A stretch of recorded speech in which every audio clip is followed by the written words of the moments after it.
the President of Korea addressed the nation. He greeted all the citizens. Before starting his speech, he made a request. He asked everyone to make sure that the people around them were watching TV. He repeated his request. In homes, families sat together in front of their televisions, watching quietly. Some people shouted to others, telling them to turn on their TVs. The message was passed around. The president again asked everyone to turn on their televisions so that as many citizens as possible could watch the broadcast. The president continued his address. He said that he was hearing reports that the viewership ratings were rising sharply, even though not even a minute had passed since the broadcast began.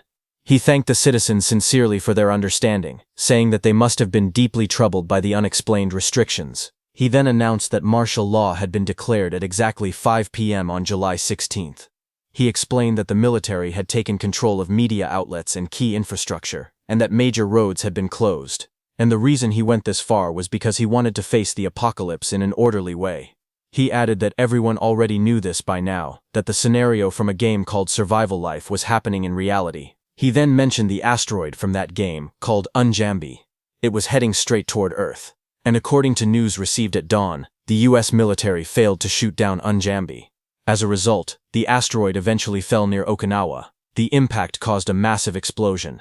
It was later confirmed that the damage was catastrophic, and sadly, the Japanese people were currently turning into zombies. He explained that the zombie spores released from Unjambi were spreading rapidly, and that those spores would reach their country at 1 p.m. today. Addressing the nation again, he said that the zombie outbreak could not be avoided.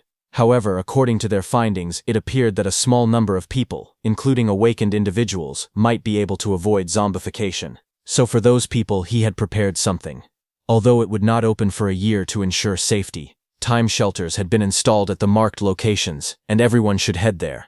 He then said that there was also a strategy guide for the monsters that would appear early on. He added that all of this information would be distributed again through leaflets dropped from airplanes. After that, he announced that all thermal power plants would soon be shut down. Finally, he said that he was a person with many shortcomings, but he believed he had done what needed to be done in this final moment. The president ended his speech. He said that it had been an honor to serve his fellow citizens. He bowed deeply and told everyone to survive and meet again someday. He added one last thing, thanking the anonymous informant who had given them the exact day of the disaster. The broadcast ended, and the screen went silent. Elsewhere, a man held the remote and let out a sigh. He thought that he truly hoped the apocalypse would not come. But since it was already here, he accepted that he had to survive. As someone who had already experienced the apocalypse once, he prepared himself. He picked up his weapon and moved forward with a calm smile. He was our protagonist, a few months before the apocalypse began. A very difficult game called Survival Life was released.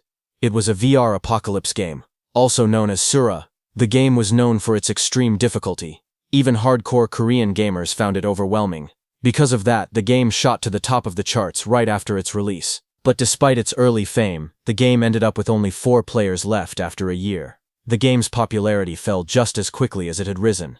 However, the game was so difficult that one by one, his friends also quit, and he was the only remaining player in Sura. He hoped they would join his stream, but he could not bring himself to let go. As time passed, the other veteran players logged in less and less, and in the end, he was left alone. But even then, he kept recording update videos so he could still enjoy the game with them. He streamed day and night, waiting for them to return. Several months passed quickly after that. During that time, the tutorial difficulty was greatly lowered, and the early stages of the game were improved. As time went on, new enemies appeared in the game. Along with the zombies and fantasy monsters, grotesque mutated creatures began to show up. He welcomed the massive update at first. However, his friends slowly lost interest and stopped logging in altogether. In the end, the game named Sura was left with only one concurrent player. And finally, the day came when he became so frustrated that he decided this time he would quit for real. But just then, a system message appeared in front of him. The Survival Life operations team announced that before making their announcement, they wanted to thank all the users who had loved the game. They stated that in 1 week, Survival Life's service would be permanently terminated. They said they felt deep regret, but hoped they might meet again someday. Hearing this, he was stunned and wondered if they had been waiting for him to finally give up. Looking at the ruined city and the monsters around him, he quietly said that before quitting, he wanted to defeat that one monster together with his friends. A heavy feeling of despair washed over him. He stopped the recording and slowly took off his gear. After that, he deleted his streaming account and the MeTube channel where he had streamed Sura for 5,500 hours. However, he could not bring himself to throw away the hard drive filled with memories, so he pushed it into a storage closet. Kimbap Joa, no, Kang Song-ho, closed that chapter of his life. From that moment on, he truly began living his real life. Just like that, 3 months passed, and Kang Song-ho was living a proper life. The reason his ID was called Kimbap Joa was simple. He had been running a snack shop for 3 years. The snack shop was on the first floor of the house he inherited after losing his parents during his 2nd year of high school. The 2nd floor was where he lived. A framed photo of his parents rested quietly inside the house. Outside, the sign read, Soo-hong's Tasty Snacks, and customers gathered in front of the shop. Kang Soo-hong stepped forward with a tray and started to say that the food was ready, but someone loudly called out his name. A young woman walked closer and laughed, saying business seemed really good today. She was Mi-kyung. She was a local hairdresser and a regular customer, though he had never asked for her last name. It was no secret that she was pretty. Mi-kyung leaned in and asked if he had seen something interesting. She lightly tapped him and showed him her phone. Soo-hong looked confused and asked what she meant. Mi-kyung said she had heard from some kids earlier that this topic was trending in online communities. She showed him a post on her phone, explaining that people were saying a status window could really appear if someone shouted it out loud. She added that many comments were arguing about it, with some people saying it worked and others calling it nonsense. Soo-hong looked at the screen and responded calmly, saying he understood. Mi-kyung then said she had already tried it herself, but sadly, nothing showed up for her. Hearing that, Soo-hong laughed lightly. He told Mi-kyung that there was no way something like that would actually appear. With a smile, he asked if she was being a little too gullible. Sometime later, after Song-ho closed his shop and went home, he remembered what Mi-kyung had told him. He didn't want to believe it, but the thought tempted him to give it a try. So he raised his hand and shouted, calling for a status window. But unfortunately, nothing happened at first. He turned away, already convinced it was nonsense. At that moment, a strange blue light flickered in the air. A sharp sound rang out as something appeared in front of him. Song-ho froze in place, his eyes widening. A glowing screen floated before his face. He stared at it in shock and shouted in disbelief, asking if it had really shown up. The glowing status window hovered in front of Soo-hong. It showed his basic information, including his health, strength, agility, dexterity, and perception. There were no points, skills, or effects listed yet. One line caught his attention. A trait called Open Private Portal. As he stared at the screen, he felt a strange sense of familiarity. He thought he had seen something like this before. Suddenly, an image flashed in his mind. His eyes widened as he realized it looked similar to survival life, but the thought did not fully fit. He quickly denied it, remembering that Sura never had a trait system. His gaze returned to the trait section, focusing on the words, Open Private Portal. He clicked on it, and another window appeared, explaining that the portal could only be used by the trait holder, and that the command was Open Portal. Song-ho rubbed his chin. After reading it carefully, he muttered that the command itself felt a bit lame. Soo-hong-ho raised his hand and spoke the command, telling the portal to open. Blue light gathered under his palm and began to spin. The air twisted as streams of light swirled together, forming a bright circle. In the next moment, the light expanded and turned into a large glowing gate. The portal stood tall in front of him, shining with a deep blue color. Soo-hong stared at it in awe, and quietly said it was amazing. As he looked closer, a familiar feeling struck him. He realized the portal looked exactly like the labyrinth gate from Sura. His heart started pounding. He grabbed his head in shock and asked himself if this was really the survival life system. Fear and disbelief filled his face. He quickly denied it, whispering that it could not be real. Song-ho quickly grabbed his phone and told himself that if this were real, there would definitely be an article about Yunjumbi. He searched nervously, his eyes fixed on the screen. Just then, a news article appeared, talking about an asteroid called Yunjumbi being monitored by NASA. It said the chance of it approaching Earth was close to 0. His face went pale. He muttered in shock that there really was one. Panic rushed through him. He shook his head again and again, refusing to accept it. Holding his head with one hand, he tried to calm himself and said the name could just be a coincidence. He told himself it was too early to jump to conclusions. But as he stared at the article on his phone, doubt crept back in. In a low voice, he wondered what if it was real after all. Song-ho stood beside the glowing portal and stared at it quietly. He said that if this was really happening, There might be some kind of proof inside. He slowly looked into the portal. The blue light swirled like flowing water, deep and endless. Su Hong stood in front of the portal and stared at the blue light flowing inside it.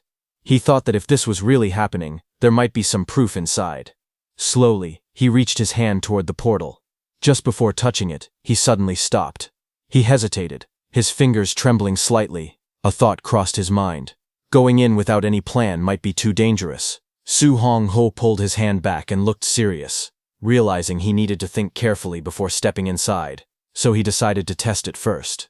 He picked up a ladle and slowly pushed it inside, trying to feel what was on the other side. After a moment, he pulled it back. There was dirt on the ladle. Seeing that, Song Ho relaxed a little. He said that if it was just dirt, then the other side was not a labyrinth, at least. He thought carefully, and said this portal might simply be something like a warp. He wondered if it was teleporting him to somewhere else on Earth. He packed a small bag and looked at the portal again. He said that since he had done a very basic safety check and some preparation, it was time to decide. Standing in front of the glowing blue gate, he wondered if he should go inside. After a moment, he stepped through. In the next instant, his eyes widened. He gasped softly in shock. When he looked around, he found himself in a completely different place. Green trees surrounded him, sunlight filtered through the leaves, and the air felt fresh.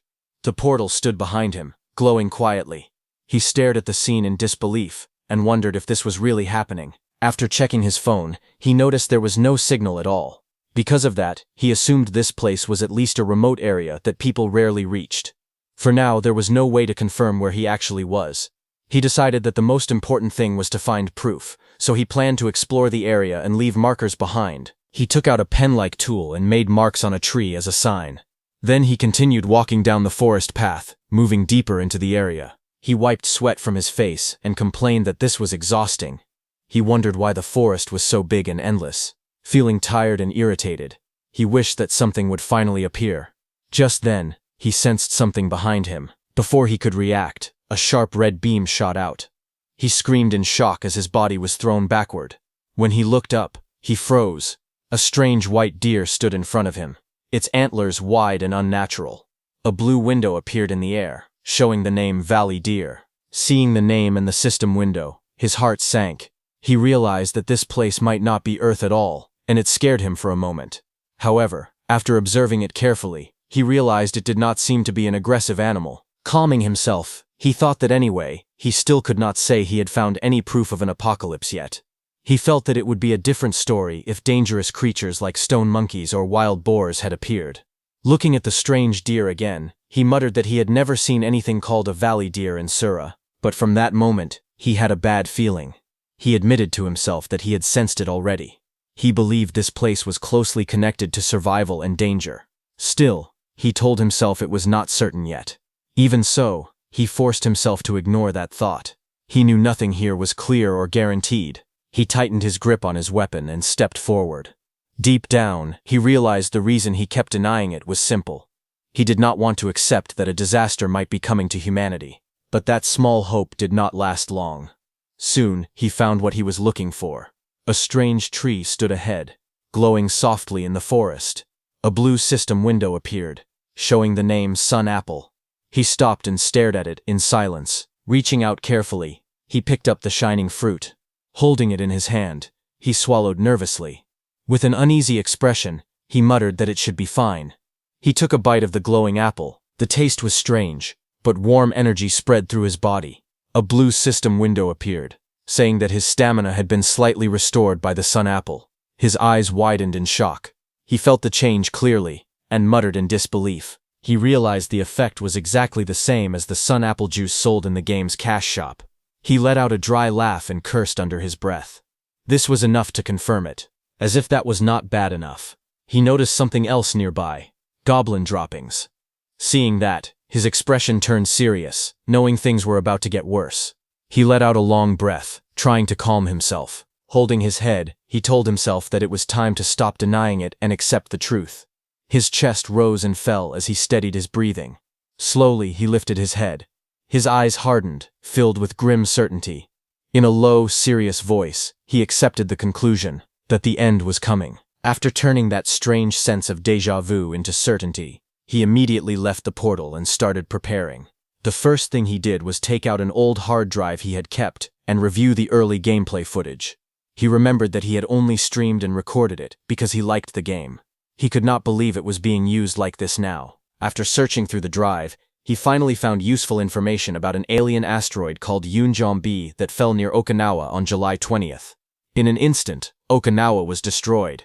People infected by zombie spores slowly turned into zombies. 5 hours later, their bodies began to decay as the Iron Death disease progressed. He looked at the time and date. After calculating it, he realized there were only 32 days left until the apocalypse. Looking at it again, he thought about survival life. He remembered how the game was full of unfriendly and annoying mechanics, and the worst part of all was the Iron Death disease. It was a strange phenomenon that caused all metal to slowly crumble and break apart. Guns, cars, buildings, and machines all became useless. 5 hours after zombie spores spread through an area, the Iron Death disease followed like an aftershock. It swept through cities and towns, destroying everything made of metal. In an instant, human civilization was pushed back to the Stone Age. Later on, the Iron Death disease would slowly fade away. But that depended on the region. The real problem was the time it took. It took anywhere from 6 months to a full year for the disease to fully subside. However, that terrifying Iron Death disease no longer mattered to him. The trait he had obtained was Private Portal. It was only a guess, but he believed the Iron Death disease would not be able to pass through the portal. After finishing his initial analysis, he used all the money he had saved. He bought every kind of survival supply he could find: weapons, food, tools, medicine, and equipment needed to live on his own. After that, he checked the awakened community, while thinking about what to do next. Many people were chatting casually. Some mocked the warnings and asked for proof. Others told everyone to stop talking nonsense. Someone even bragged about using their trait to steal money. Looking at their messages, he frowned. He muttered that they were far too carefree. As soon as morning came, he went out and bought more supplies. On the way back home, he also bought a 60-pound hunting bow through a private sale. As he walked away with the case in hand, a thought suddenly crossed his mind. He wondered if he was overreacting all by himself. Looking up at the sky, he told himself that if nothing happened, then it was fine. At worst, he would just struggle for 2 or 3 years. After finishing his morning errands, he returned home. Then he put up a temporarily closed sign on his shop, so he would not waste any time. He let out a tired sigh, his head feeling heavy. He muttered to himself, confused about why so many things were suddenly happening overnight. Just then, someone called out to him. A young woman stood in front of him and asked if he was closing down the shop. He scratched his head and smiled awkwardly. He explained that he was not closing it, but that the shop was old and needed some remodeling. Hearing that, she smiled brightly and said that he must have made a lot of money. He quickly waved it off and said it was not that much, repeating that the shop was just old. After that, he tried to end the conversation. He said he had something to take care of, and asked to be excused. The woman suddenly spoke again, calling out to him as if she wanted to ask something, but then she stopped herself. She smiled and said it was nothing, telling him she would see him later. She turned around and walked away. He stood there watching her leave, feeling puzzled. He quietly wondered what she had been trying to say. He asked calmly why they wanted to know. He realized it was a situation where he could have easily asked questions, but he chose to stay silent. From now on, there were things he needed to do seriously. Standing in his room, he reached out his hand and opened the portal. He knew his gameplay style very well. He was a planner, someone who created detailed strategies to overcome challenges. Because of that, compared to veteran players, he lacked physical skill. But even so, he understood one thing clearly. With proper planning, he could still survive what was coming. In Sura, stats were not gained by leveling up. They were earned through the results of hunting and exploration. Standing in front of the target, he let out a slow breath. He wondered if this would work. He pulled the bowstring. Suddenly, he froze. Something felt different. He smiled slightly and said that drawing the bow was easier than he thought. Sweat ran down his face as he pulled the string again, thinking that if he could just aim properly, this might really be possible. He raised the bow high, pulled the string to its limit, and steadied his aim. Then he released. The arrow flew out in a wide arc. A loud impact echoed as it struck the target. He stared at his hand in disbelief, and muttered that it felt unreal. He joked to himself, wondering if he had been Legolas in a past life. Looking at his fingers, he quietly admired the talent he was seeing. After calming down, he thought seriously about his limits. He realized he could only draw the bow properly about 5 times at most, but it was still not bad. He decided that starting today, he would focus hard on strength training. After finishing these basic preparations, he moved on to the next step. Standing in the forest with the bow in hand, he thought carefully. From now on, there were 2 things he needed to take care of. The first was to figure out whether he could hunt monsters in his current condition. The second thing he needed to do was build a hideout in this place where he could store his supplies. He reminded himself that until the weapons and supplies he ordered arrived, he would not do anything reckless. He would not try something stupid, like taking over a nest. As he moved through the forest, his eyes landed on glowing fruits hanging from the branches. He reached out and grabbed them, unable to hide his excitement. He laughed and said his luck was insane. After that, he continued preparing for every possible situation and for the future ahead. That was the reason he was able to remain a veteran in Sura. He carefully looked around the area, certain that he had seen it nearby. After searching for a moment, his eyes widened. He had found it. On the ground in front of him were goblin droppings. He focused on them, because there was a simple reason for it. Goblins were monsters that usually lived in groups. Because of that, seeing only a single pile of droppings lying around was strange and abnormal. He looked closely at the droppings and noticed that they were made up of only seeds. That meant the goblin had not been eating properly.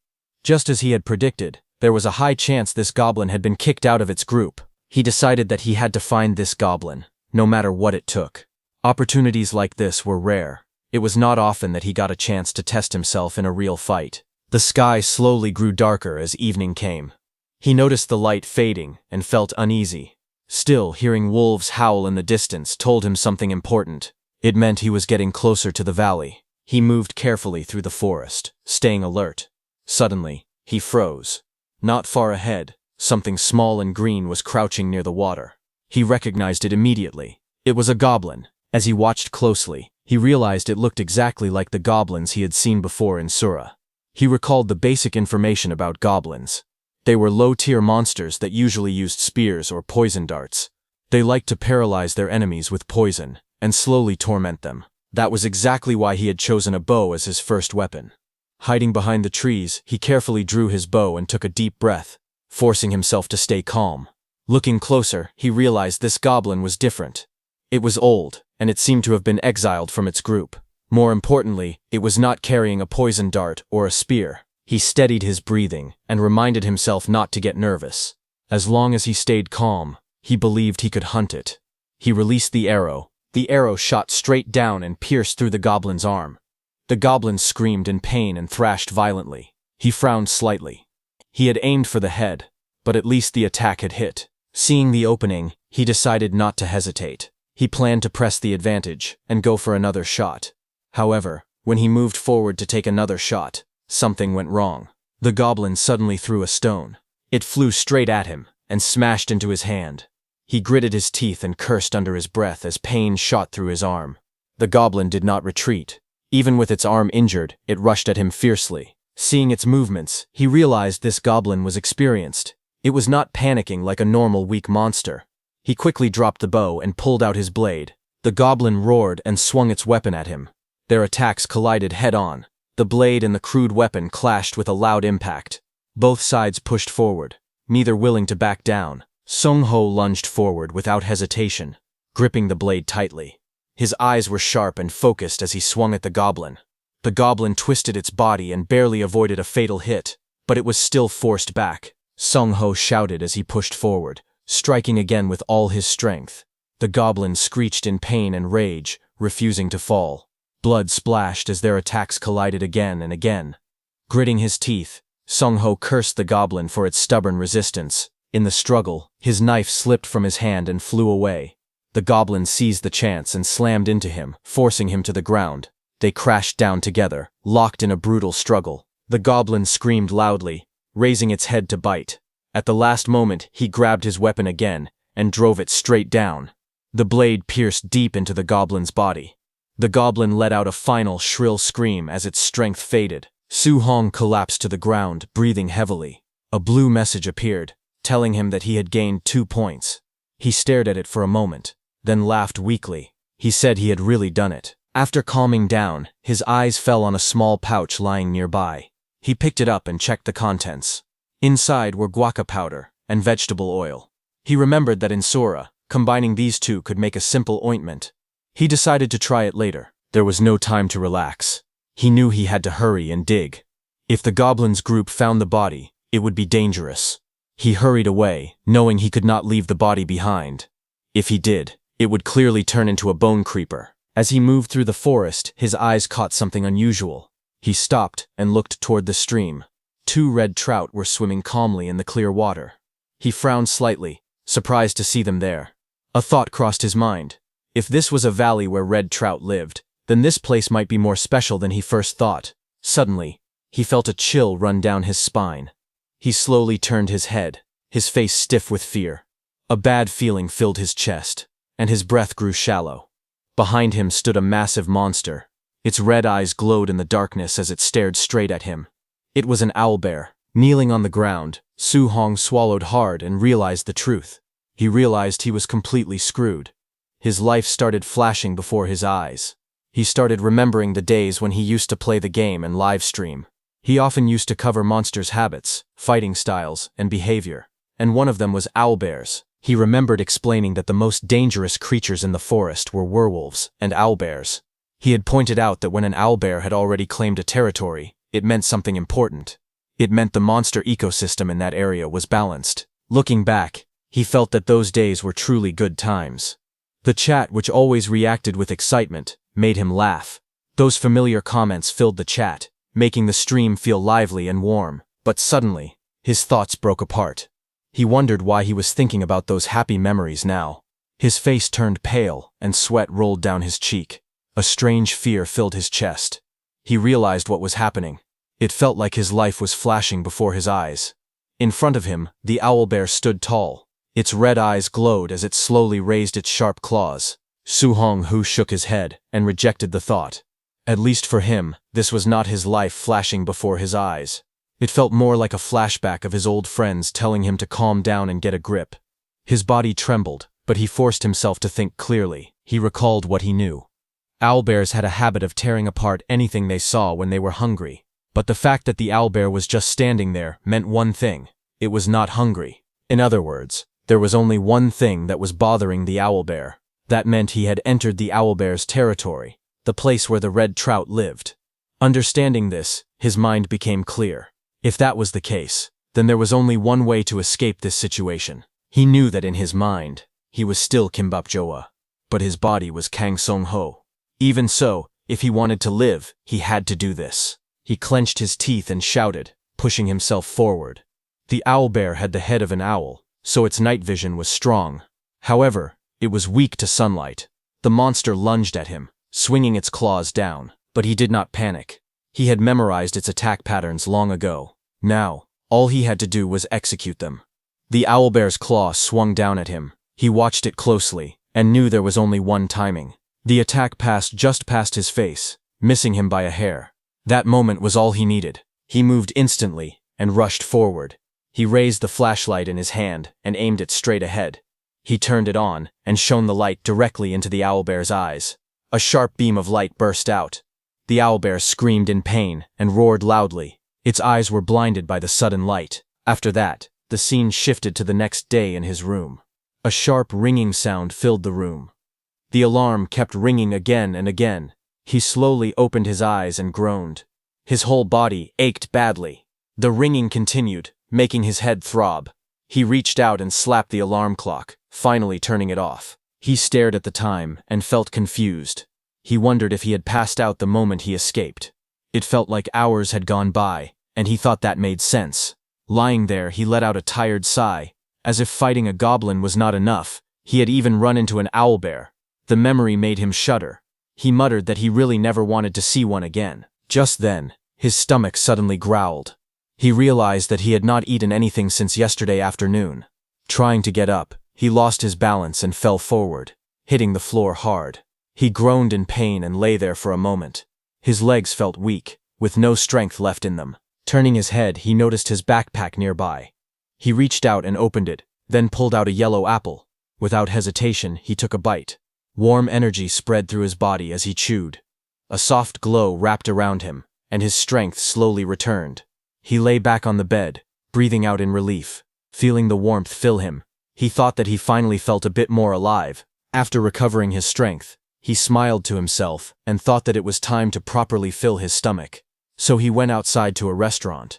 As he was about to eat, he noticed someone familiar sitting across from him. Seeing her there made him confused. He wondered why Mi-kyung was here. She smiled brightly and explained that she had come to eat. She added that this place was one of her favorite restaurants. Kang Song-ho tried to explain that he meant something else and asked why she was sitting with him. Before he could finish, Mi-kyung cheerfully said that it was nice to have someone to eat with.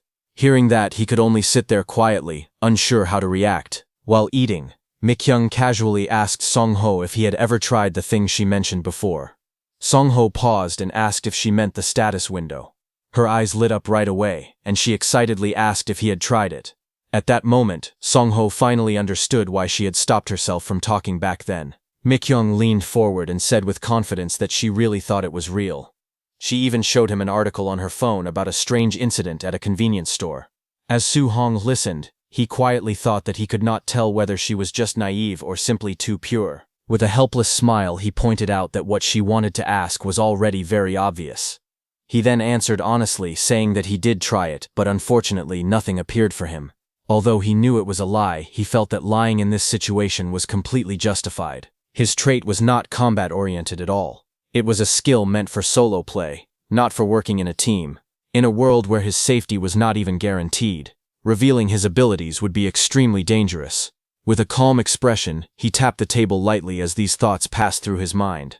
In his eyes, showing his hand was no different from openly telling others to come and kill him in the apocalypse. He noticed that even after everything, Mi-kyung was still asking about awakening.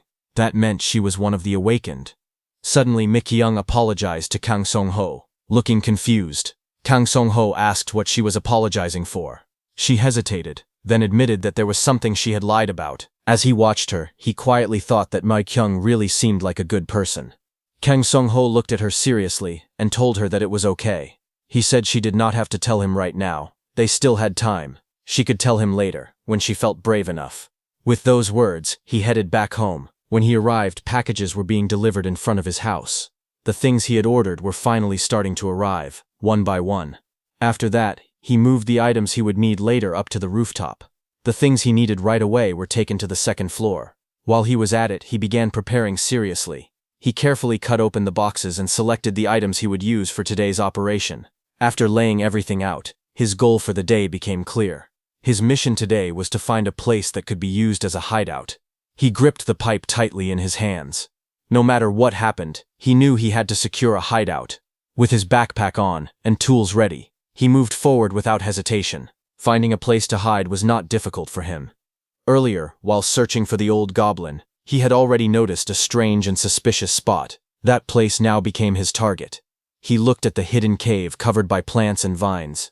To him, it looked absolutely perfect for a hideout. However, he knew the most important thing was to find out what kind of monster lived there.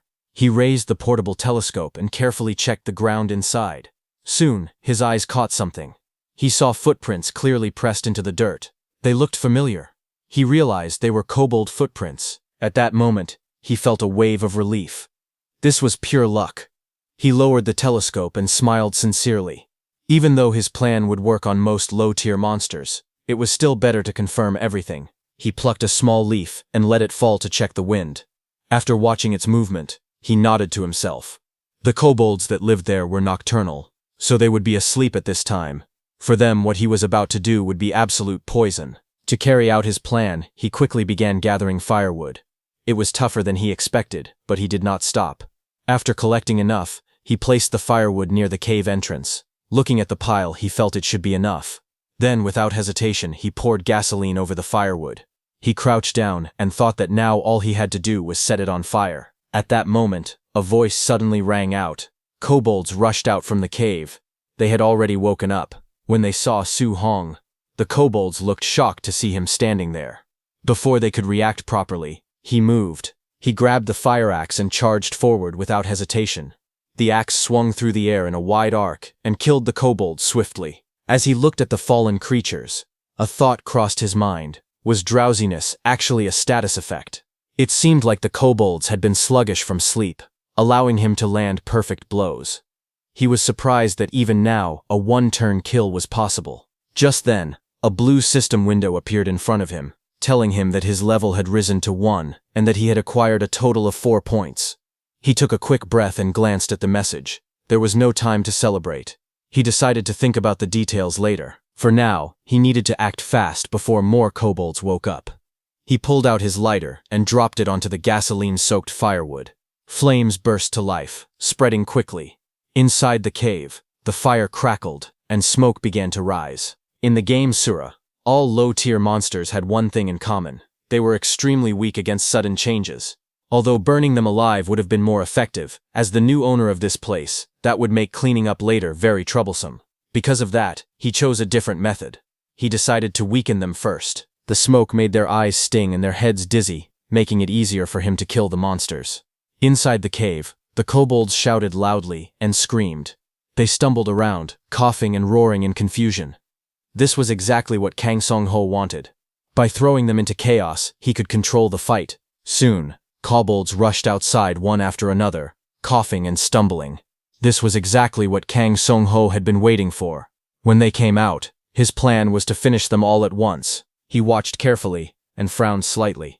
He had expected at least 5 to appear, since a kobold pack usually had 7, but fewer came out than he thought. As he counted quickly, he realized how many were left. Only 3 remained. Without hesitation, he moved. One kobold was struck down instantly, green blood splashing across the ground. The remaining kobolds roared angrily and charged at him through the smoke. Their eyes were wild, their movements clumsy, but their killing intent was clear. Kang Song-ho raised the axe high and brought it down with full force. The blade cut through the air and slammed into a kobold, green blood splashing out. Before he could pull the axe back, another kobold rushed at him from the side, screaming loudly. He dropped low and rolled forward, narrowly avoiding its claws. The kobolds surrounded him, attacking together. In one swift motion, he reached into his pocket and pulled out a spray can. He aimed it straight at the charging kobold's face and pressed down hard. A powerful jet burst out and hit the kobold directly in the eyes. The creature screamed in pain and staggered back, blinded and confused. Kang Song-ho used that opening to regain his footing. Before it could finish shouting, the axe came down. The blade split through its body, and green blood sprayed into the air. Kang Song-ho tightened his grip on the pipe and looked ahead. Only one kobold was left. He spoke calmly, saying that now it was the last one standing. The remaining kobold trembled. Its body shook as it stepped back, fear clear in its eyes. He watched it closely and coldly thought that the leader was trembling in fear. He raised his weapon and ended it with a single strike. As the final blow landed, he looked at the cave and decided that the hideout now belonged to him. He sat down on the ground and let out a long breath.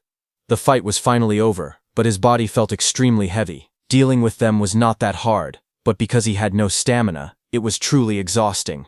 As he rested, he realized that it was just like the game. The exhaustion debuff was clearly active. A blue status window appeared in front of him. It showed that he was now level 1, but his health, strength, agility, dexterity, and perception were all lowered. The listed effect was exhaustion. Looking at it, he thought about how strange it was. Even after leveling up, he did not gain any status points. Still, he knew that leveling up unlocked convenience systems. Because of that, today's reward was still important. As he looked at the newly unlocked menus floating before him, he quietly accepted the result. More than anything else, he now had a secure place, a space that only he could use. Looking up, he smiled faintly, satisfied with the result. After that, he stood up and turned toward the cave to look at his new hideout. However, the inside was messy, filled with broken wood and scattered debris. He let out a tired breath and stood there for a moment. Then he accepted reality. Before resting, he would have to clean the nest first. After obtaining a hideout, Kang Song-ho immediately started cleaning it. The place was deep underground, about 15 meters down. For a hermitage, it was on the small side. Maybe because it was right after a big fight, the condition inside was especially bad. While cleaning, he felt disgusted and complained that it was filthy. Even so, he kept working. It was the hardest work he had ever done. As he cleaned up the mess left behind, he got angry and cursed the kobolds for not cleaning after themselves. Still, now that he had a safe space in the other world, things were different. He opened the dimensional gate and began using its abilities freely. By moving items through the gate, the cleaning became a little easier. However, He was so tired that he felt like he might pass out at any moment. Even while working, he sighed to himself and thought about how hard his life had become. Still, he continued cleaning without stopping. While traveling between dimensions, he discovered something surprising. He learned that he could fix the coordinates of both the other world and reality. Because of that, objects could interact with each other even when they were between both worlds. When he tried it, water actually flowed through the dimensional gate. Seeing this, he was shocked and excited that it really worked. After finishing the cleaning, he stood there and looked around. The hideout looked much better than before. Although he needed to remove the bloodstains everywhere and pour concrete on the ground so he could store things properly. However, Kang Song-ho knew the mortar work would take a few days. After that, he still had to install the sandwich panels as well. While thinking about it, he suddenly paused in confusion. That was when he noticed the stones embedded in the cave walls. They were luminous stones and ignition stones. One gave off light, while the other could create fire. Seeing them, he was amazed. These were essential items for beginners in Seora. Holding the stones in his hands, he realized this place was a complete gold mine. With a smile on his face, he decided that once the construction preparations were finished, he would start mining right away. The next day arrived.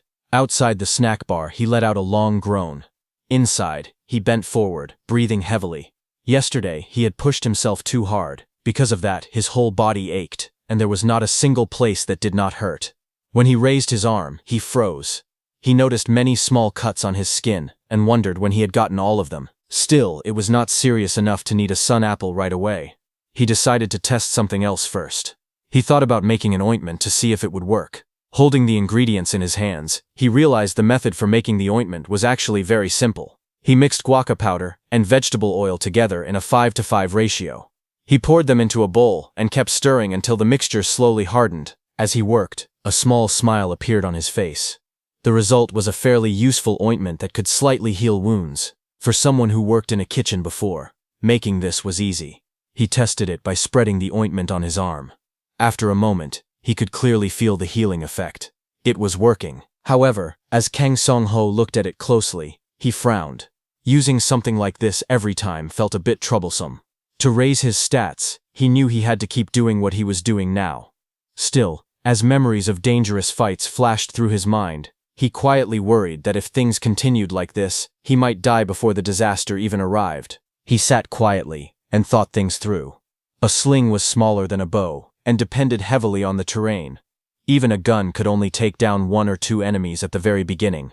None of those options felt reliable enough. Something suddenly came to mind. He remembered that what he knew about Seora so far was not even the main story. It was only a background story. But would that background story really happen in reality? He stepped into the room and looked around. After thinking for a moment, he decided that the information was not completely useless. If the same preliminary events from the background story really did occur, it would benefit him in many ways, so it was worth checking out. After making a plan, Kang Song-ho went up to the rooftop as scheduled to prepare for the construction work. Fortunately, the bags of mortar he had ordered the night before were already piled up properly. Because of that, the work went smoothly. After that, he went down to the first floor to pick up the items he had ordered. He was just about to move the pile of packages when someone suddenly called out to him. Mi-kyung greeted him cheerfully in the afternoon. Hearing her voice, Kang Song-ho paused and turned his head, wondering if she had come closer or if her address had changed. Mi-kyung looked at Kang Song-ho and said that she had been seeing him a lot lately. Kang Song-ho was holding a box and looked at her in confusion. He let out a small sound, not understanding at first. Mi-kyung explained that she had been coming to eat tteokbokki every day, which was why she kept running into him. Hearing that, Kang Song-ho laughed awkwardly and apologized. He said he had been very busy lately because of the store remodeling. Mi-kyung looked at him carefully and commented that he really did look busy. Kang Song-ho paused for a moment, unsure what she meant. When he asked, she smiled and reminded him that he used to come in for a haircut once every 3 months. Realizing she was right, Kang Song-ho nodded and said that was true. Mi-kyung brightened up and suggested that since they were talking about it, he could get a haircut now. Kang Song-ho thought about it and decided it was not a bad idea. He needed a haircut for the upcoming exploration anyway. With a relaxed smile, he agreed and said they should do that. After that, both of them went to Mi-kyung's hair salon. Standing behind him, Mi-kyung asked Kang Song-ho how he wanted his hair cut. Sitting in the chair with long hair covering his shoulders, he answered calmly that he wanted everything chopped off. She was startled and asked why. He explained that he wanted to shave it all off to mark a new beginning. Hearing that, Mi-kyung understood and smiled. She said that if that was the case, she would cut it as nicely as she could. She picked up the spray bottle and scissors and began working. While cutting his hair, she suddenly mentioned that his shoulders seemed to have gotten broader. Kang Sung-ho sounded a little surprised and said that he had started working out recently, so it must be showing. She nodded, and then added that she had heard something interesting. She said it seemed the status window was related to something called survival life. Hearing that, Kang Sung-ho quietly responded, clearly paying close attention to what she had just said. She continued cutting and said that awakeners were said to be people who had played that game at least once. Hearing that, Kang Sung-ho looked shocked and asked if it was really true. He then asked her where she had gotten that information. Mi-kyung hesitated for a moment, looking a little flustered, and started to explain. At that moment, someone suddenly appeared. A blond man walked in and asked why she was surprised to see him at that hour. He said he came because he had some information to share.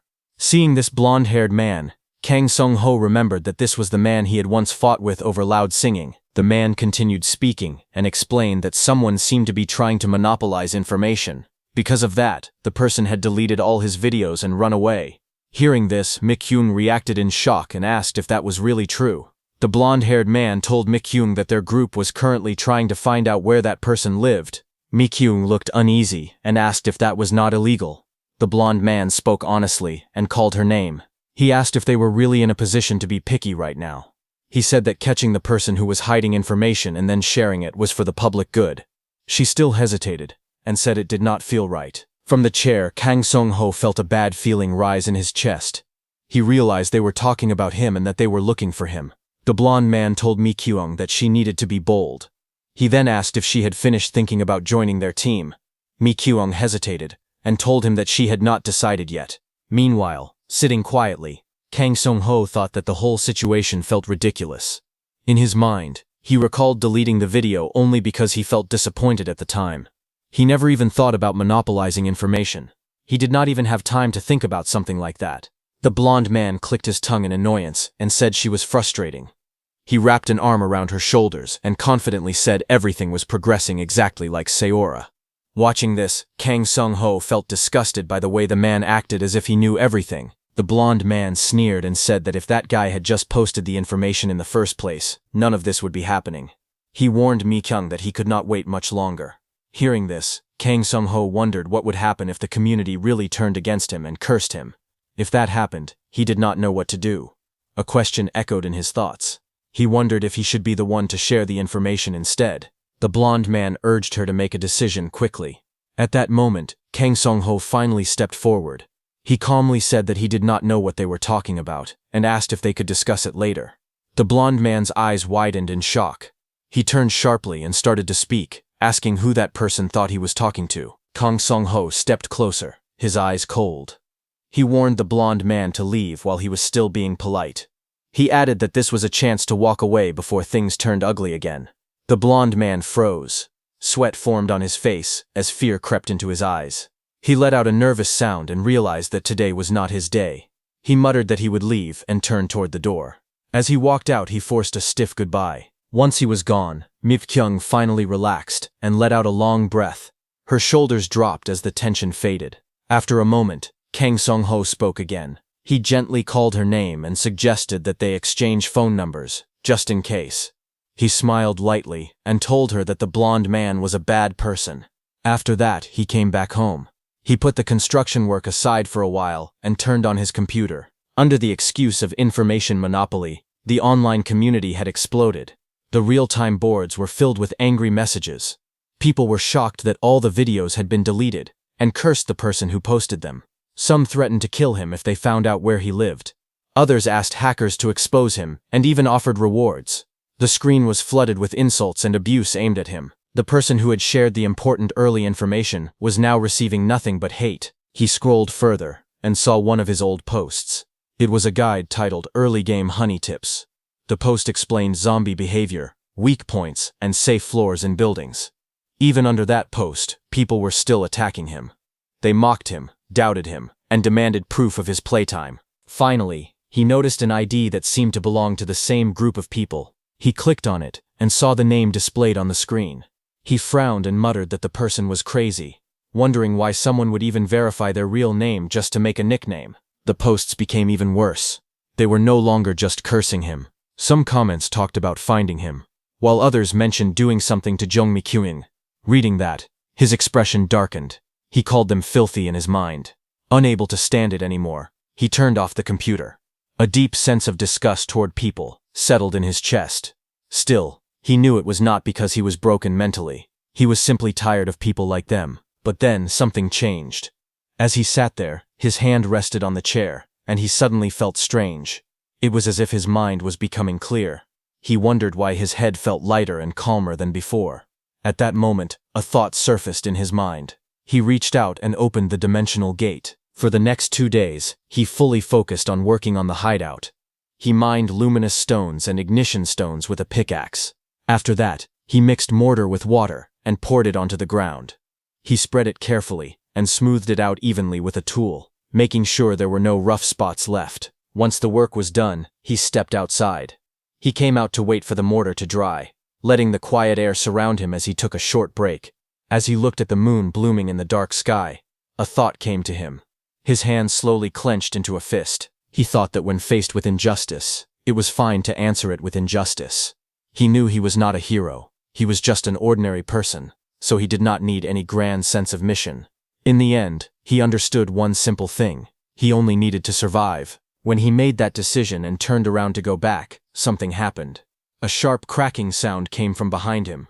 He slowly looked back, his eyes narrowing. At that moment, the bone creeper appeared. The skeleton stepped out of the dark, its red eyes glowing as its bones made loud cracking sounds while it moved closer. Seeing it, he cursed under his breath. A sudden blast of force swept through the area. Kang Sung-ho was thrown back and crashed onto the ground. His body rolled across the dirt as dust and small stones scattered. He coughed hard and tried to push himself up, his face full of pain and shock. He shouted in confusion, not understanding what had just happened. The wind slowly faded. He knelt on the ground, holding his head as his ears rang. When the dust settled, broken bones lay on the ground in front of him. Kang Sung-ho looked down at his shaking hand and felt confused.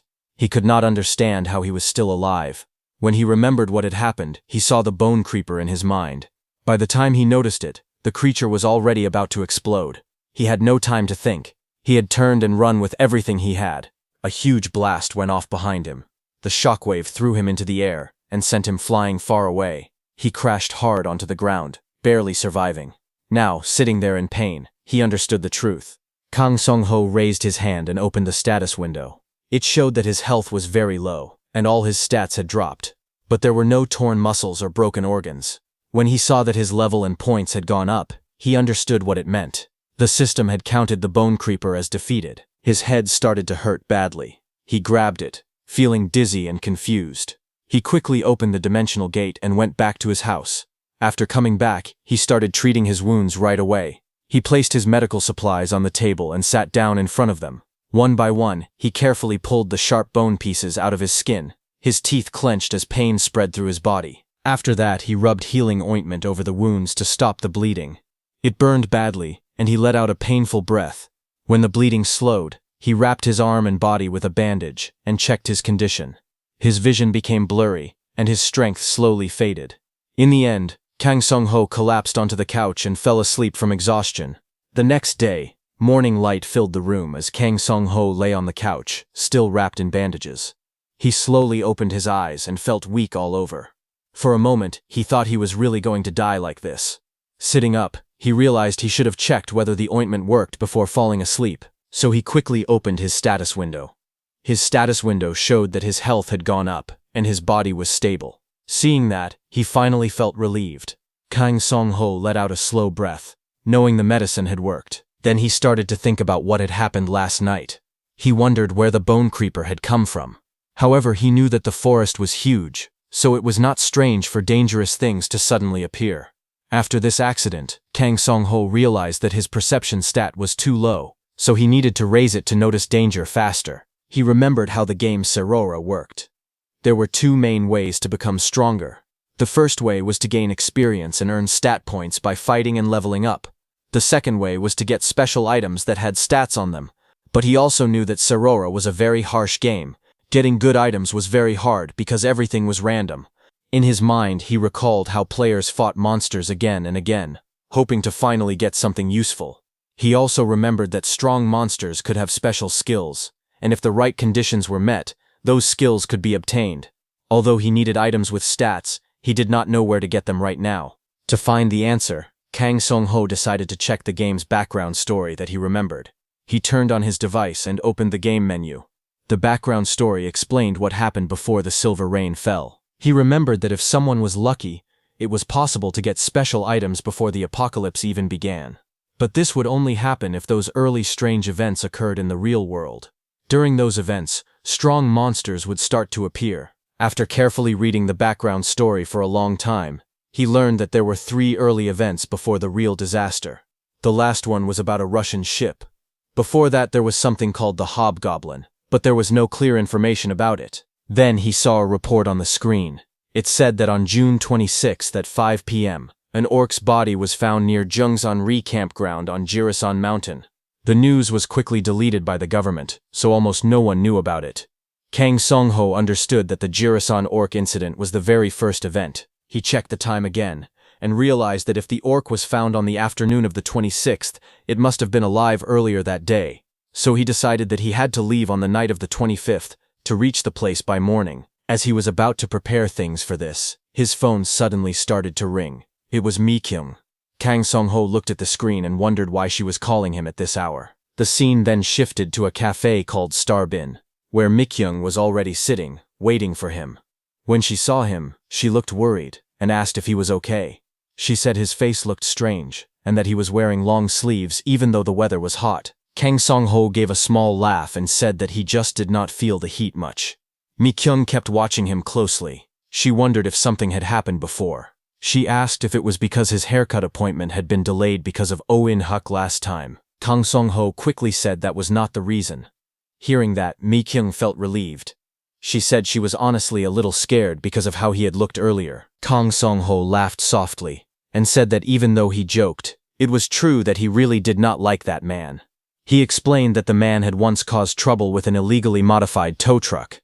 He had even picked a fight with a weak old man, showing how bad his character was. Mi-kyung was shocked and said she had no idea he was that kind of person. Kang Song-ho told her it made sense that she did not know because that man always caused problems late at night or early in the morning. Then Kang Song-ho asked her why she had called him to meet today. Mi-kyung hesitated and nervously said she wanted to talk to him about something. She leaned closer and whispered to him that she was an awakener. Hearing that, Kang Song-ho was stunned and wondered why she was telling him something like that. Kang Song-ho decided to just go along with what Mi-kyung said for now. He smiled and joked that he was jealous because he had not awakened yet. Mi-kyung quickly apologized and said she felt bad for lying to him. Kang Song-ho told her it was fine and that he did not misunderstand her. He said he knew she was not that kind of person. Then he thanked her for always sharing information and talking to him. He leaned forward and said that because of her, he felt a little better. He also admitted that he had been stressed because of the house remodeling, but he was glad he had come to meet her. Before leaving, he told her that he would see her again in survival life. He said he was thinking about studying the game more seriously now. After that, he came back home. Sitting on his bed, he thought to himself that he really needed to meet more good people. Feeling much better, he sat there and looked at his phone, wondering what to do next. He rented a high-tech drone to scout the forest.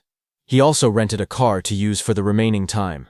After that, he decided to sleep so his body could recover and reach its best condition. The next day, as soon as the sun rose, Kang Song-ho started preparing materials for the orc hunt. Inside the cave, he sat at a work table and began crushing the ignition stones. It was dangerous work, so he had to be very careful while doing it. He knew that if he struck it the wrong way, a flame could burst out. As he hit it, sparks flew, and a small fire suddenly appeared. He was surprised, but he kept working. Next he picked up the luminous stones. They glowed brightly in his hand, and the light kept flashing, making his eyes hurt. Even though it was uncomfortable, he endured it because the results were good. After finishing the basic preparation for the orc hunt, several jars and materials were placed on the table. There were different colored powders and bottles arranged neatly. He began pouring different liquids and powders into containers, mixing them together. Then he added another liquid that made everything become solid. The materials slowly came together, forming what he needed for the hunt. After that, a desk was set up where the dimensional gate's coordinates had been fixed. Then he stepped back into the real world. He prepared all the supplies and placed them inside the car. Standing there, he raised his hand and looked around in surprise. He softly reacted as he took a look at all the supplies. He smiled and felt satisfied. He was glad he had rented a good car. He felt that everything he needed was already prepared. Kang Song-ho sat in the driver's seat and smiled. Now it was time to get going.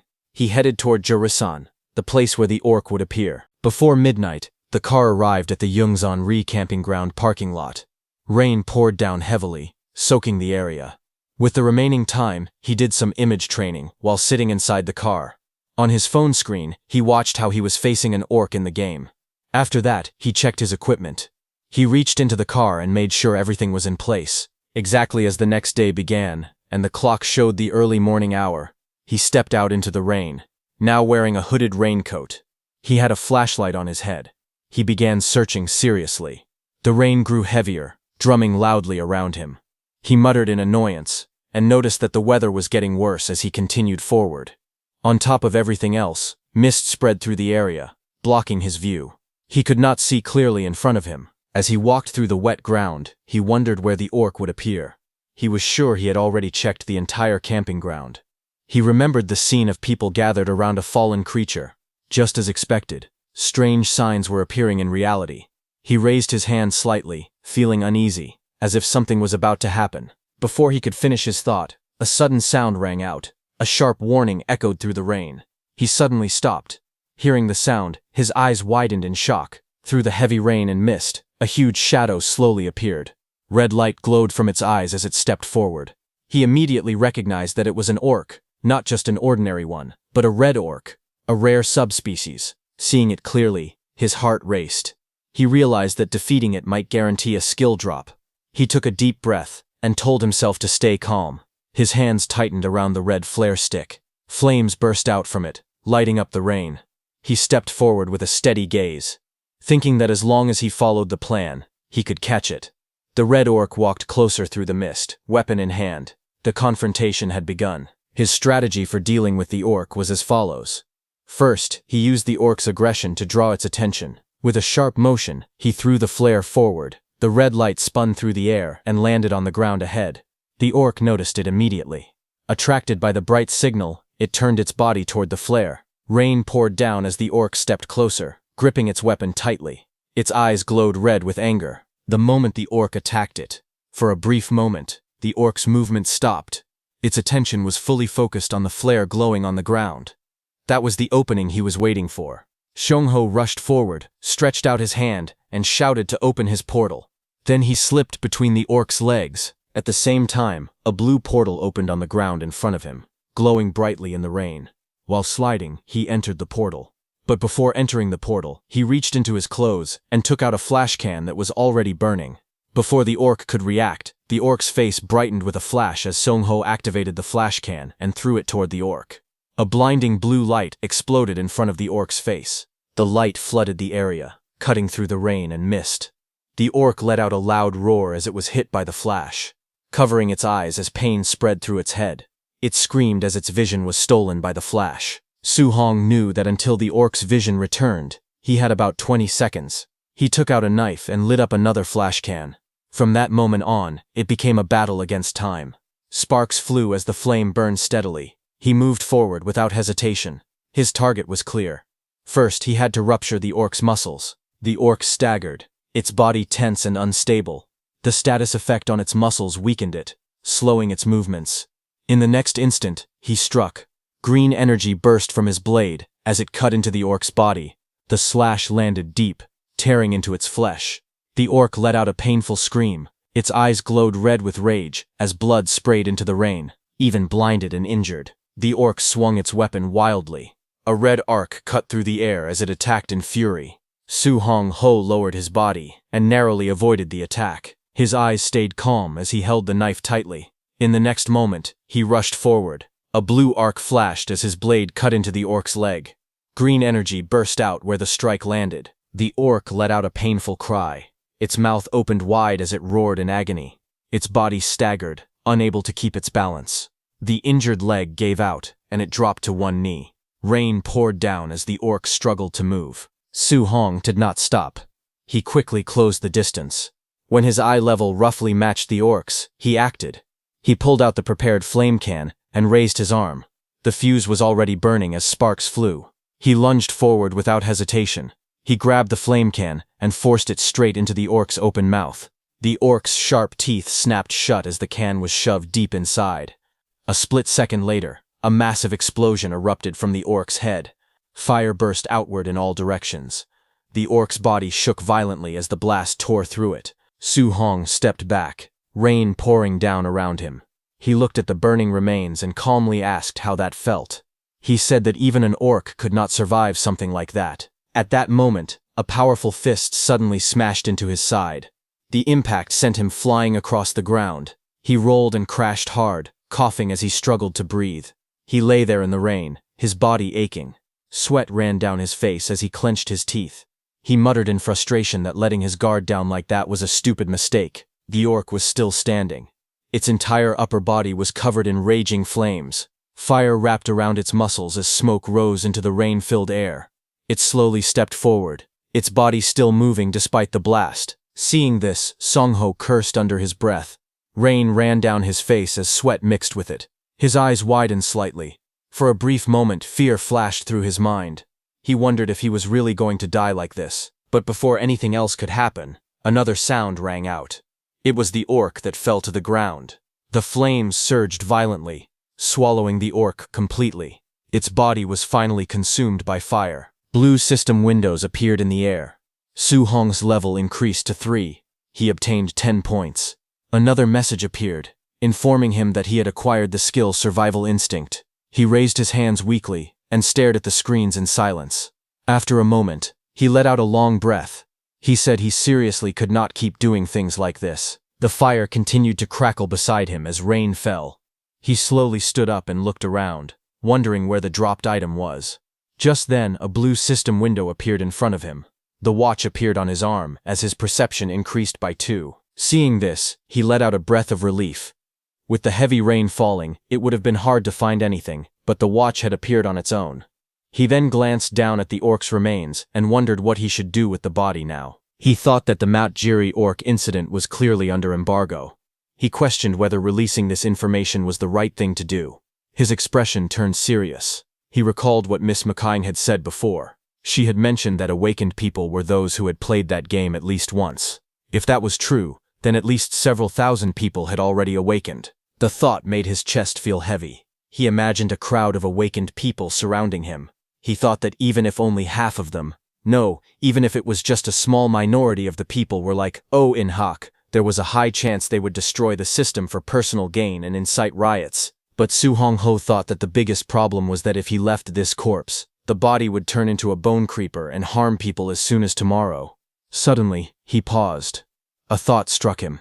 He wondered why he had never considered that he himself could turn into a zombie. He realized that even if he was awakened, there was no guarantee he would not turn into a zombie if infected by spores. Rain continued to fall as he curled up on the ground, overwhelmed.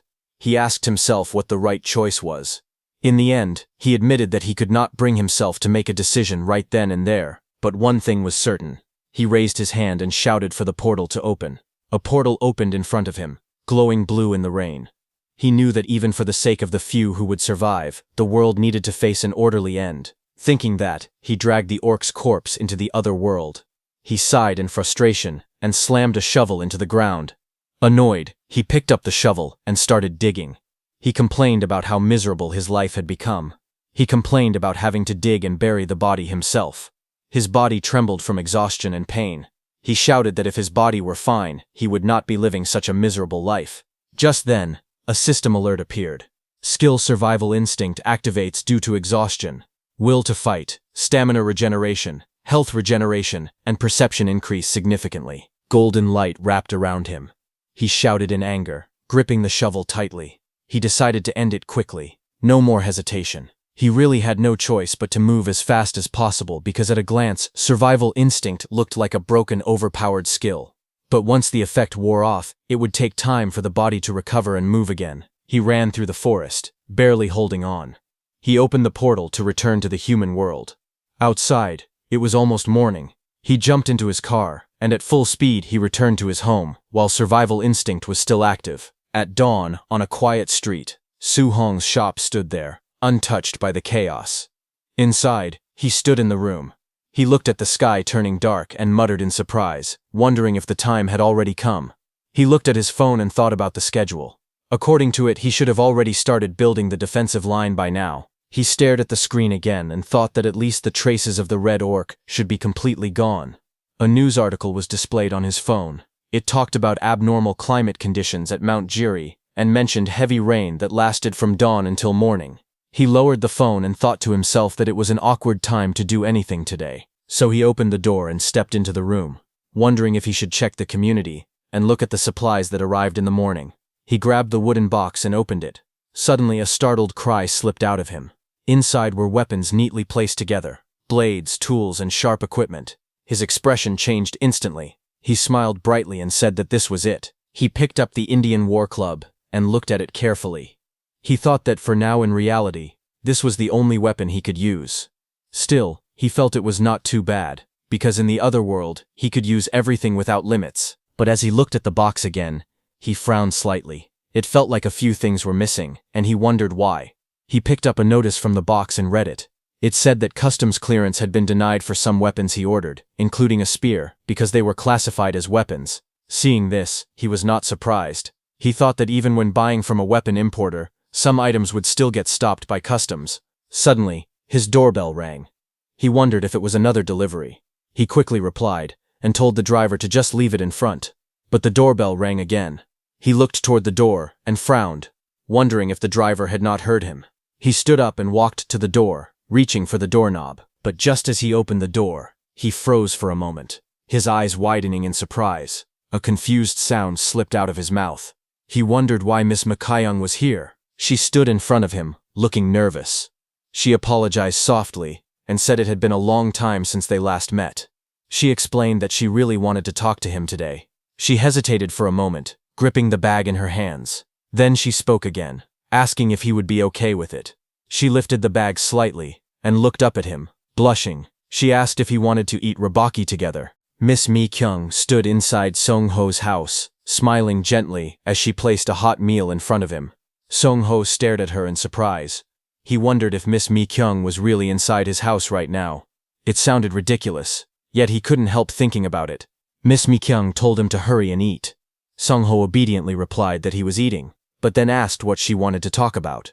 Miss Mi-kyung hesitated before explaining that he had said to look into So-la last time, so she wanted to share some information. Hearing that, Song-ho felt like crying. He knew it. His romance's end was just around the corner. Even though he felt uneasy, he decided that since it was Miss Mi-kyung, it was only right to tell her what he knew. Looking at Miss Mi-kyung's face, he believed that good people were necessary in the apocalypse. After finishing his meal, Miss Mi-kyung said she would quickly throw out the trash and come back. Su Hong-ho nodded and said he would get ready while waiting. While she was away, Su Hong-ho brought out his laptop. He believed that gathering information from the community was the best way to help, while hiding the fact that he was awakened. He began by explaining the metal death plague. He shared that traveling in groups of 6 or more increased the chances of being detected by zombies and monsters. He also explained that perception was the most important stat for survival. Miss Mi-kyung listened carefully and wrote everything down in her notebook. She noted that sturdy buildings were safe up to the 8th floor and that perception ability was essential. Song-ho agreed, saying that since the goal of the game was survival, perception must be the most important stat. Song-ho continued searching for more information online, but suddenly Miss Mi-kyung mentioned that Kimbap Lover was being criticized a lot lately. She wondered why he wasn't sharing information. Song-ho replied that, as someone who hadn't played the game, he didn't really know. He then asked if she had any guesses. Miss Mi-kyung thought for a moment and said everyone had their own reasons and circumstances. Then, with a calm smile, the woman casually revealed that she had rejected Oh In-hak's offer to join his party. When Sung-ho asked why, she explained that she had met his party members and didn't like what she saw.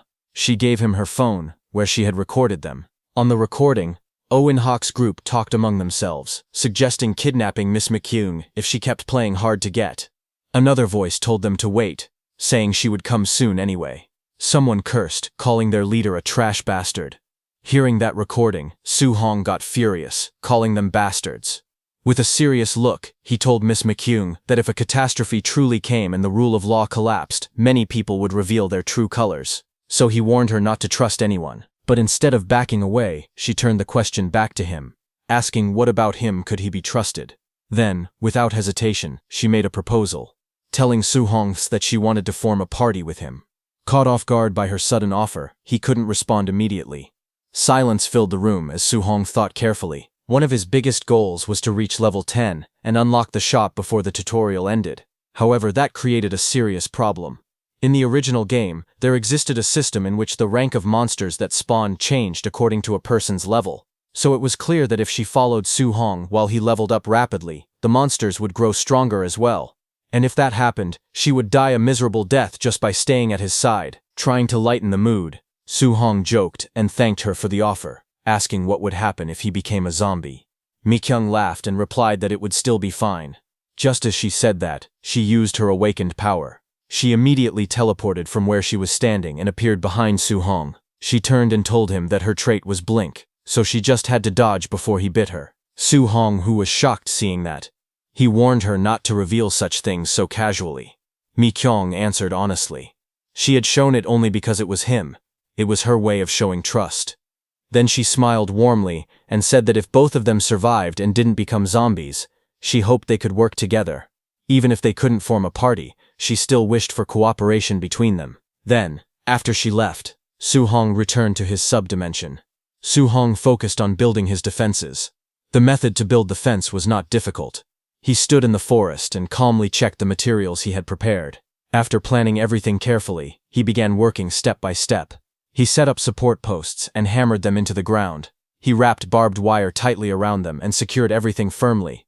Then he installed infrared sensors across the area. After completing the defensive line, he admired the result and wondered if all that work should at least give him 1 point in dexterity. With the barrier finished and the mortar work done, he looked around the area and prepared for the next step, ready to move the remaining supplies. Soon after, he entered his cave-like shelter filled with stacked boxes and supplies. He looked around and nodded to himself, satisfied that he had moved everything he needed for now. Next, he thought about dividing the area, using sandwich panels to complete the internal layout. Just as he was planning further, a sudden chill ran through his body. He sneezed loudly. Shivering slightly, he realized the other world felt cold, almost like late autumn weather. If he had to sleep here soon, he would definitely need to prepare proper countermeasures. Looking at a portable heater, he began thinking of ways to keep the place warm. At the same time, he decided he should make a proper door for the entrance instead of relying on a simple blackout curtain. He wrote this task in his notebook. Standing there with a small notebook and pen in hand, he looked at his growing list of tasks and laughed awkwardly. Somehow, his to-do list kept getting longer. After stopping by a nearby woodworking shop to request production and purchase various items, he walked back through the quiet streets, checking his list carefully for the places to loot within the 5 hours before the metal death plague spread. There was the hardware store first, then the pharmacy, after that, the motorcycle shop. Muttering to himself as he reviewed the plan, he suddenly heard a familiar voice call out his name. He looked up. A muscular man stood nearby, waving with a friendly grin. Song recognized him as Hyungjun. This man was Oh Hyungjun, a gym director known as the Protein Monster. A divorced man raising a young daughter. Noticing his tense expression, Su-hong asked Hyungjun if something was wrong. He looked exhausted. Hyungjun casually replied that a lot was going on, then asked if Su-hong had started working out again. Hyungjun looked at his body, saying it looked like the muscle memory he had engraved in Su-hong was coming back. Hearing that, Su-hong laughed and told Hyungjun that he had been using his body a bit lately due to remodeling. After a brief laugh, Su-hong asked what was really going on. Hyungjun's expression turned serious. He said quietly that it really felt like the world was going to end. Hearing that, Su-hong froze for a moment.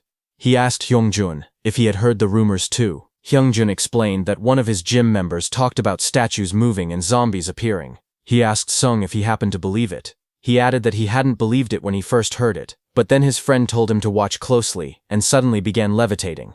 Hearing this, Sung fell silent and then acted surprised, saying it was real. Hyungjun admitted that he saw it with his own eyes. It definitely looked like a superpower. Hearing that, Su-hong told Hyungjun that he had not awakened any abilities himself.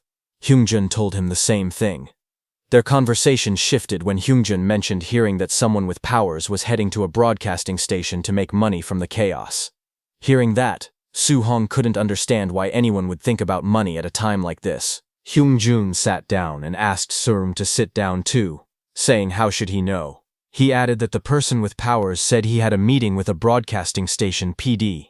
Hearing that, Surum wondered if ordinary people would soon learn about the existence of awakened individuals. Hyungjun shook his head, saying probably not, because something far more concerning had already happened that day. Hearing that, Song asked him what it was. Hyungjun revealed the news with a grave expression and told Song that there had been a shootout in Yeouido. Hearing that, Soo-hong's eyes widened in shock. He couldn't believe what he was hearing.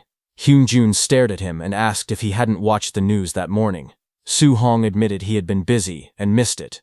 Hearing that, Hyungjun understood that Soo-hong's reaction was understandable and told him to check the petition board. When Soo-hong looked at his phone, he saw a post demanding the truth about the Yeouido shootout. The post claimed that breaking news about a shootout had appeared briefly but was quickly deleted, along with all related articles and posts. Many people were demanding answers, calling it media control. Reading it, Song felt dizzy and shocked.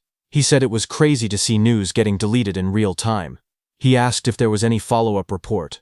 Hyungjun told Song that when he was watching the news earlier, he saw that they tried to cover it up by saying it was caused by a deserter, but it didn't make sense to remove breaking news so quickly. He added that the entire Yeouido area was now sealed off by the military and police. As Hyungjun spoke, saying it was clear something huge was being concealed, Soo-hong suddenly stood up. He made an excuse and left quickly, saying he remembered something urgent. Seeing him running, Hyungjun called him a punk and told him that if he wanted to hear more, he would have to buy him protein next time. Later, after returning home, he sat quietly in his room and took a long time to organize his thoughts. A shootout had happened just one day after the orc incident ended. The media response had been too coordinated, and even the government already knew about the situation. He opened his computer and looked at files related to the incident, including recordings about the discovery of the orc corpse at Mount Jiri. There shouldn't have been many people who knew the exact timing of the first precursor phenomenon. Yet everything had unfolded too neatly. He thought carefully. He had even buried the red orc's corpse beyond the dimension himself. So how could things still develop like this? Why did a shootout occur at such perfect timing? A possibility slowly formed in his mind. It might just be excessive speculation, but what if someone had leaked important information to the government from the very beginning? What if that person had already prepared and started taking action since the first precursor phenomenon? He considered another angle. If that person didn't possess an offensive ability like his, they might have stayed hidden instead of stepping forward. There were many types of awakened abilities. Not all of them were suited for combat. He couldn't be certain who it was, but one thing was clear. Someone else was moving in the shadows. Behind the government, there was someone pulling the strings. He could not be sure who it was, but he knew there had to be someone behind everything. After thinking carefully, he narrowed down the mastermind to the creator of the game Survival Life, and 3 veteran players connected to it. After much thought, he eliminated the creator as the main suspect. He did not know how they had done it, but if the end of the game was now happening in reality, then the ones who built the world and its system were the most likely villains. Besides, if the creator had truly been backed by the government, then they would never have allowed him to kill an orc so easily. He narrowed down the mastermind to the veteran players. He began analyzing the veteran players, and among them, one stood out the most, Survivor 1. Song thought that if his theory was correct, then maybe things would become easier for him, because he wouldn't have to personally share any information with the government at all. Sitting across the table earlier, he had tried to keep a calm face, but now alone he leaned back in his chair and sighed deeply. He honestly didn't know what the right choice was. Even though he behaved very differently inside the game compared to real life, he couldn't stop thinking about it. If that was true, then maybe the real Survivor 1 he knew was different from the one everyone suspected.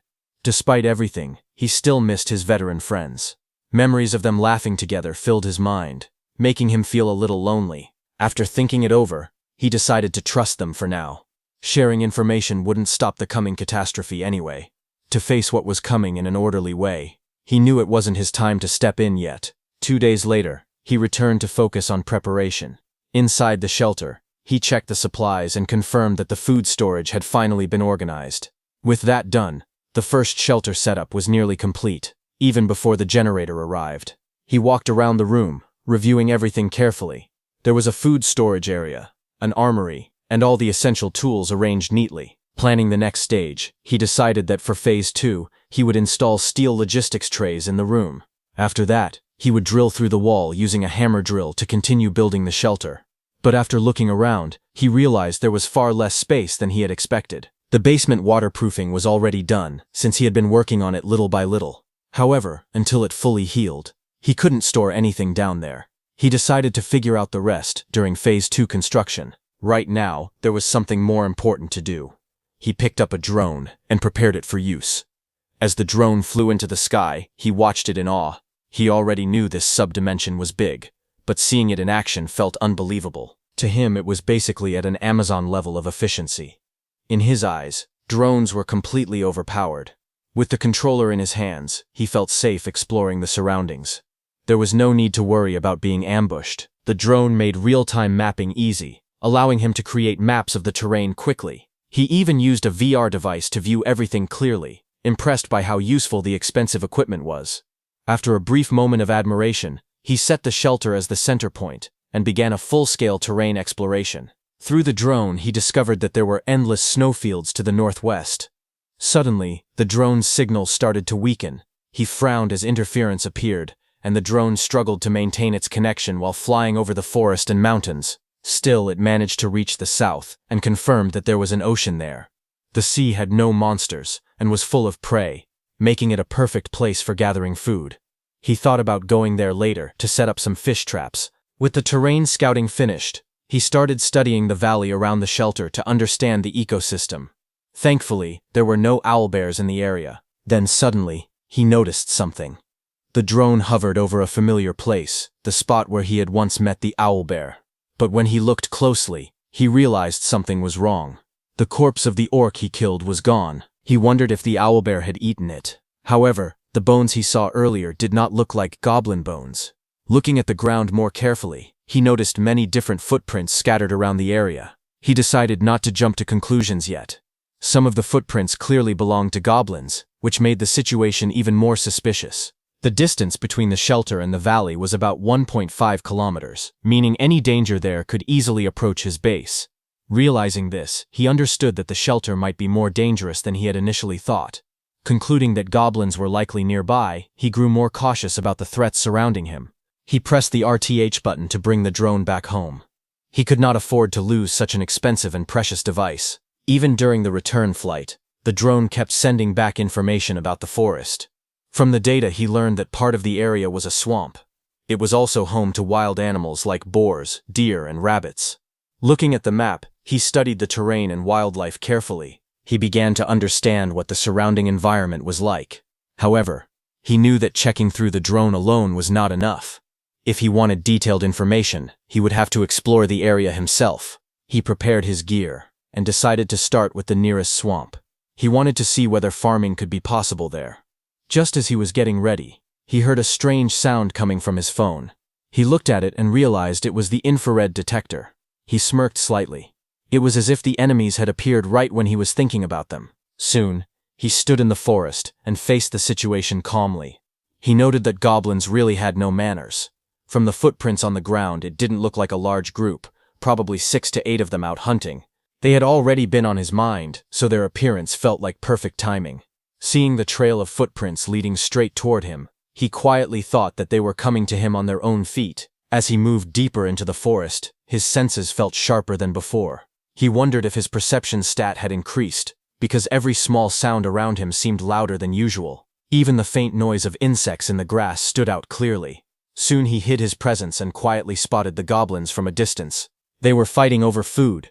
Seeing them argue around a trapped rabbit, he realized they were distracted. He quietly took position and thought that this was the perfect angle for an ambush. Drawing his bow, he released an arrow. It flew swiftly and struck one goblin in the head, killing it instantly. The other goblins were shocked and roared in anger as they looked around for the attacker. Before they could react properly, more attacks followed. The battle began as he used his advantage to strike them one by one. The goblins panicked and roared in anger, rushing toward his position with weapons in their hands. But he remained calm and moved swiftly. Drawing his axe, he jumped down and attacked them head-on. He slashed through one goblin's body and then struck another with a powerful blow. The enemies tried to surround him, screaming and charging together, but he moved faster than them. With quick steps and precise attacks, he dodged their weapons and cut them down one after another. One goblin attempted to strike him from the side, but he spun and drove his blade straight into its neck.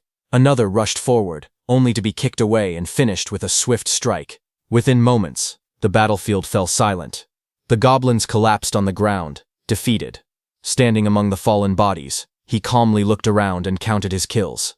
4 enemies had been taken down.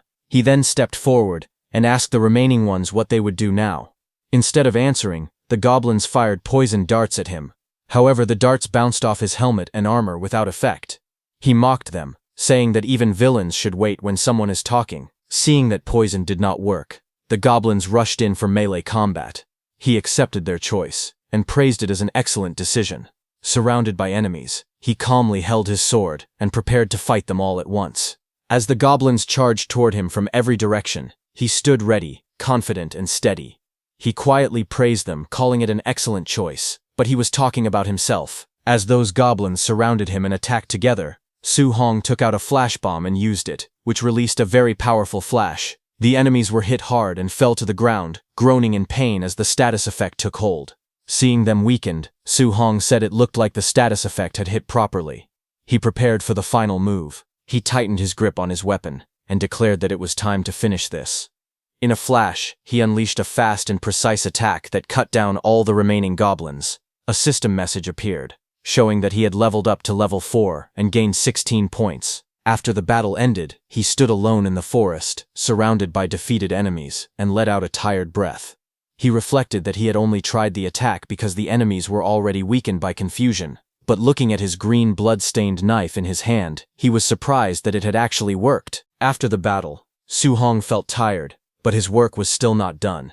He began digging a pit to bury the bodies, complaining that this was troublesome. But what was really funny was that his survival craving skill didn't activate during the fight, yet it triggered while digging. As he worked at full speed, he was surprised at how efficient it was. Looking at his hands, he realized the skill activation was not completely useless.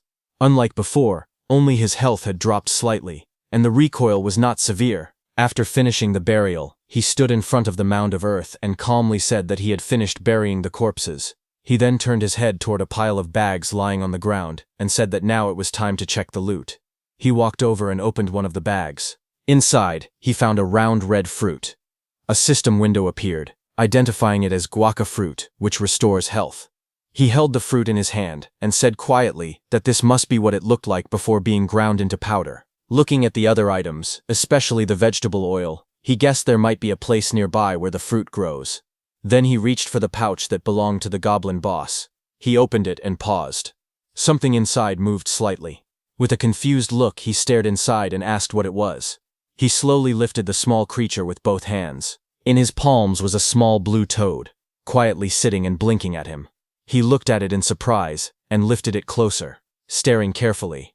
The creature moved slightly in his glove.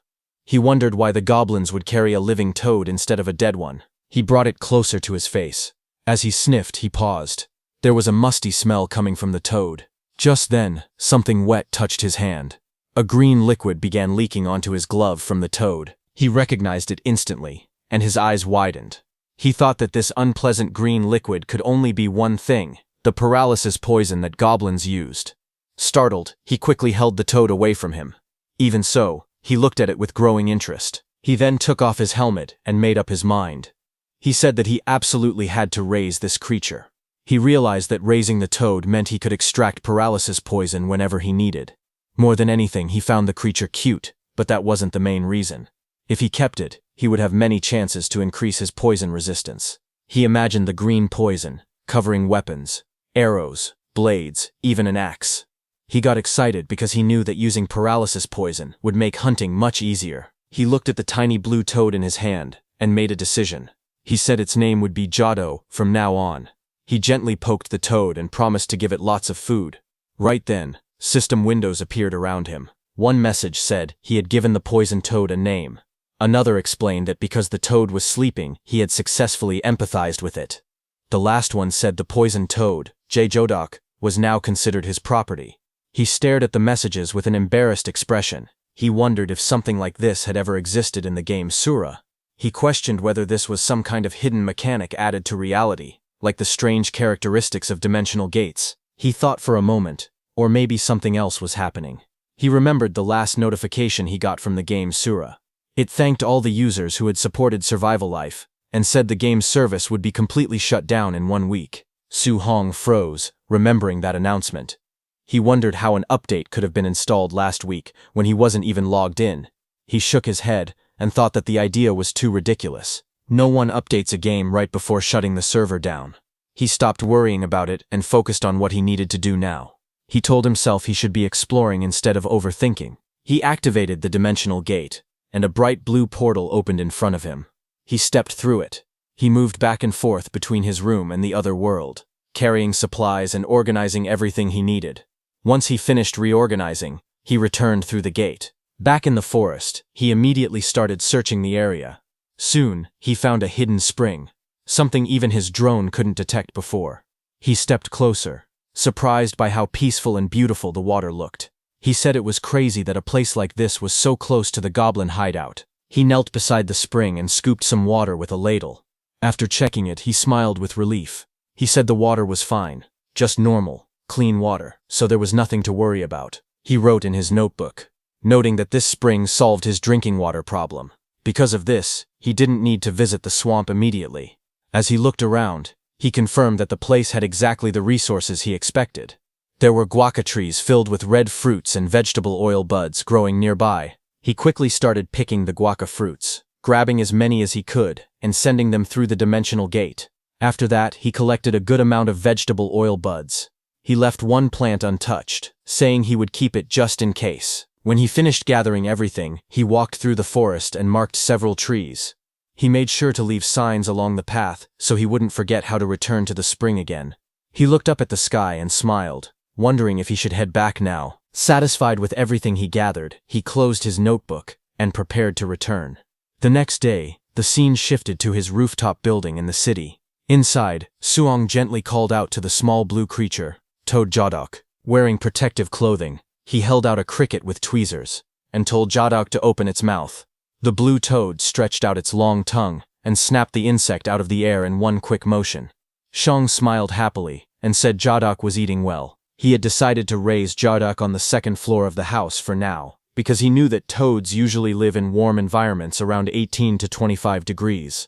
Jadok rested comfortably inside a small stone area surrounded by plants, blinking up at Surong from below. Su Hong thought about the toad's needs and realized that if he left Jadok in the hideout without proper heating, it would definitely die.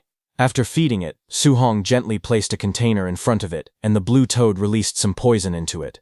Besides caring for Jadok, he had many other tasks to handle. He continued working in the lab, pouring green poison into dishes and preparing samples. There were so many things to do.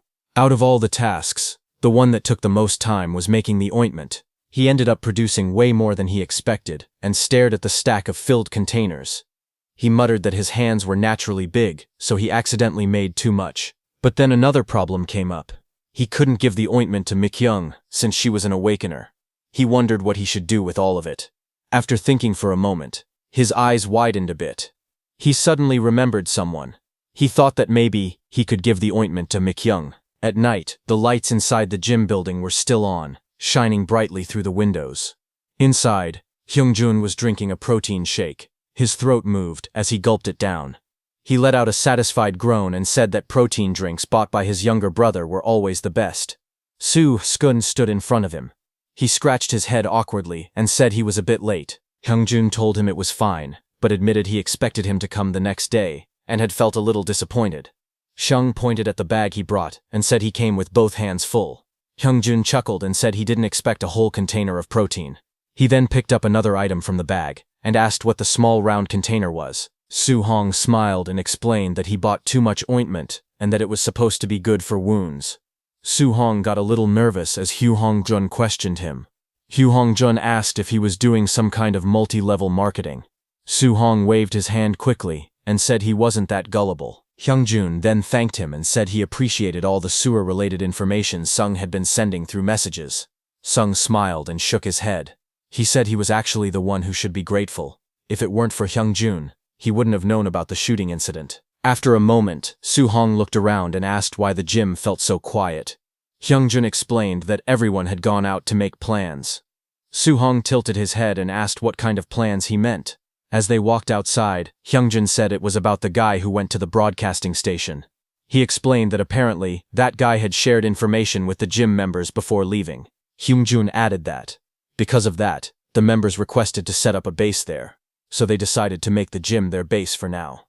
Soo-hong's eyes widened in shock. He asked how many people were involved. Hyungjun answered casually that there were about 20. Hearing that, Soo-hong panicked.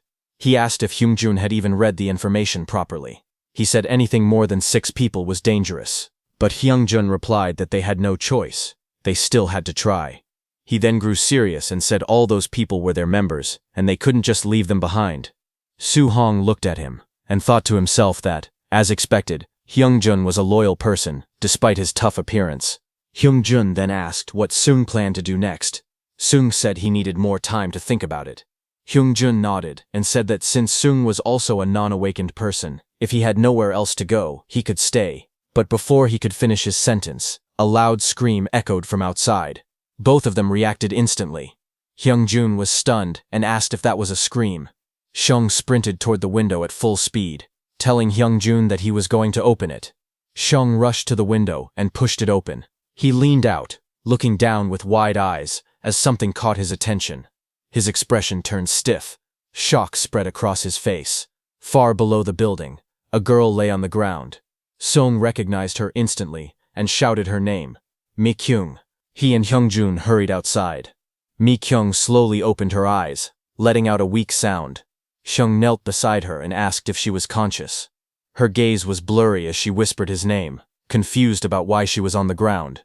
He told her he wanted to know the same thing, and asked if she remembered anything. Mi-kyung held her head and said she didn't remember clearly, but someone had suddenly attacked her.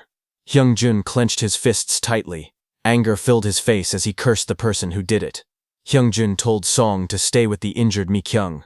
Song was confused and asked what he meant, but Hyungjun was already running off. He said he would check the entire area himself. Soo-hong helped Mi-kyung sit up and asked if she remembered what the attacker looked like. Mi-kyung shook her head. She said everything suddenly went dark. Soo-hong repeated her words in surprise. Mi-kyung explained that it was strange. It wasn't like someone covered her eyes. It just suddenly turned black. Hearing that, Soo-hong clenched his teeth. He thought to himself that the enemy might have already started moving. He turned to Mi-kyung and spoke seriously. He told her that if something like this happened again, she needed to use her blink skill right away. Mi-kyung looked shocked and tried to protest, but Soo-hong cut her off. He told her she had to use it. He also said he would send her some self-defense equipment, and she must keep it with her. Images of In-hak's group flashed through his mind. Those people who were clearly after her. He warned Mi-kyung that from now on she really needed to be careful. Then the next day, Soo-hong explained that there had always been a famous saying, if 5 people gather, one of them is definitely trash. He said this idea existed everywhere, and that trolls could be found all around the world. In the game Sura, where the developers rarely interfered except for small patches, this problem was even worse. Players filed reports but nothing was ever done about it. Trolls would join teams while pretending to be normal players. They acted friendly at first, saying things like, I know this area well, just follow me. The team followed, trusting them, but the troll would lead them into a dangerous place full of monsters. Once the party was surrounded, the troll would stand back and watch as the monsters attacked. Sometimes trolls targeted beginners. They approached them kindly, offering help like, do you want me to carry you? The newbies happily trusted them. Not knowing the troll had a knife hidden behind his back, the troll's real goal became clear. After acting kind, he suddenly stabbed the newbie in the back. The troll laughed and mocked him, calling him stupid for falling for the trick. Trolls didn't stop at that. They also caused trouble between different parties, starting fights for no reason. Soon, entire groups were battling each other because of the chaos they created. The masked troll enjoyed every moment of it, laughing to himself. Because of these actions, the game, already not very popular, became even worse. The number of players kept dropping. From over 500 players online, the number eventually fell to only 4. Trolls played a huge role in the game's downfall within just 1 year. And the reason the user count dropped to only 4 was simple. The remaining players worked together and punished every troll they could find. In the end, the surviving players stood over a defeated troll, showing how they handled anyone who caused trouble. Why Song was suddenly giving such a long explanation. The reason became clear.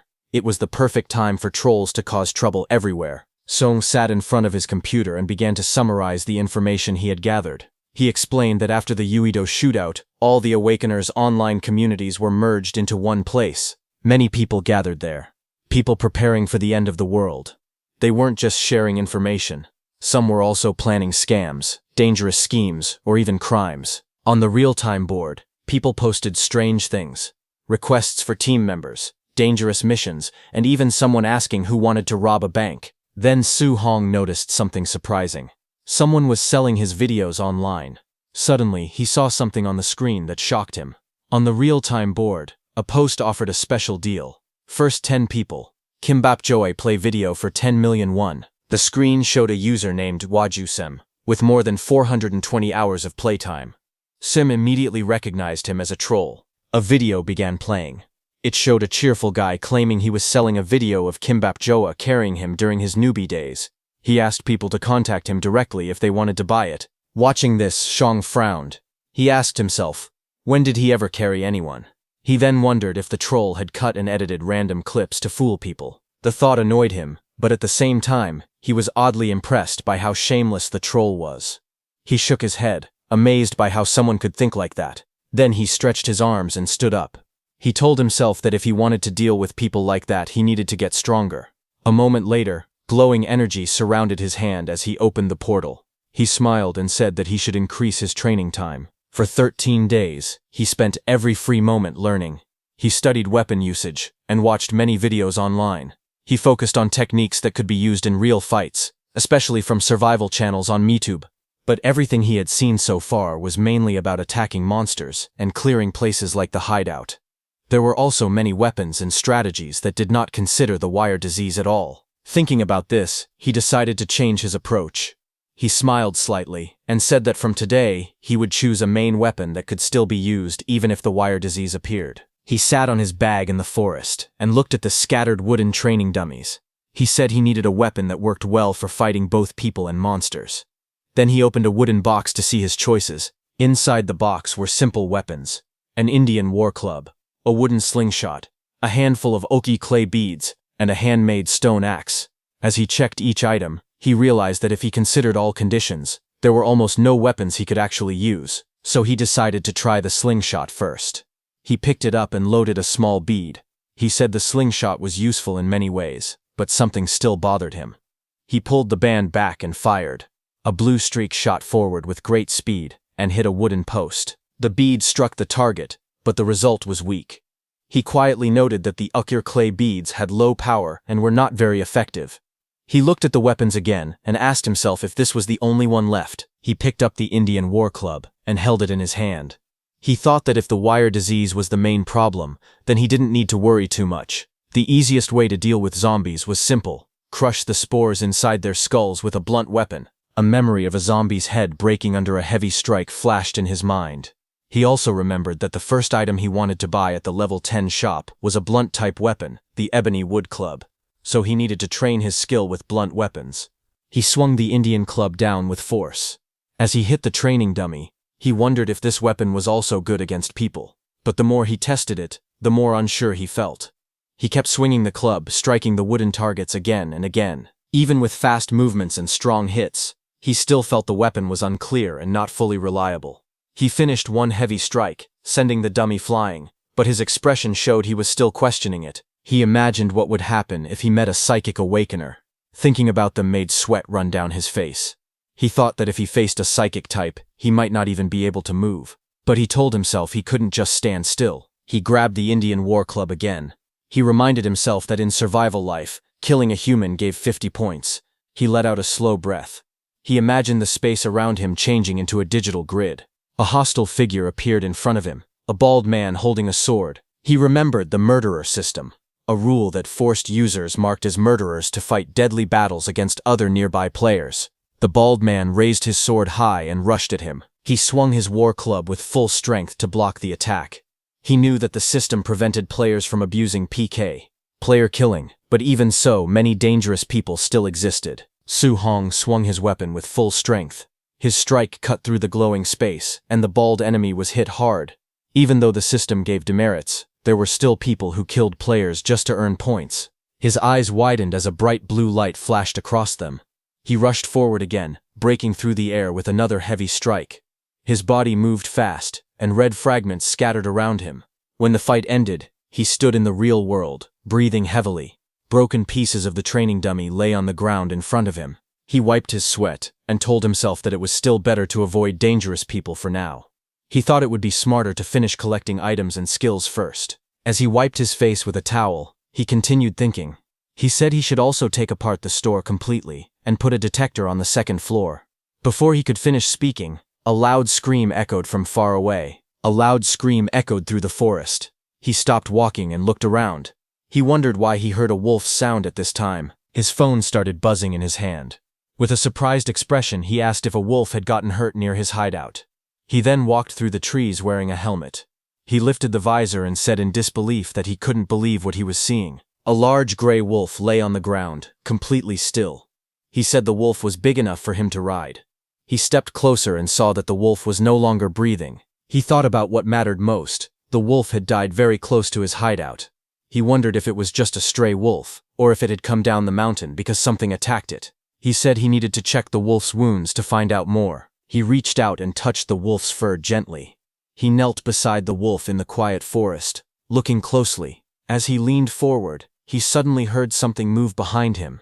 He quickly turned his head. A small white wolf jumped out and bit him from behind. He gasped in shock. He froze for a moment, then looked back. He realized something. The collapsed gray wolf was the little one's mother. The small wolf barked at him again, standing protectively in front of its mother's body. He looked at the cub and thought about what to do. He saw the small wolf staying close to its mother and licking her.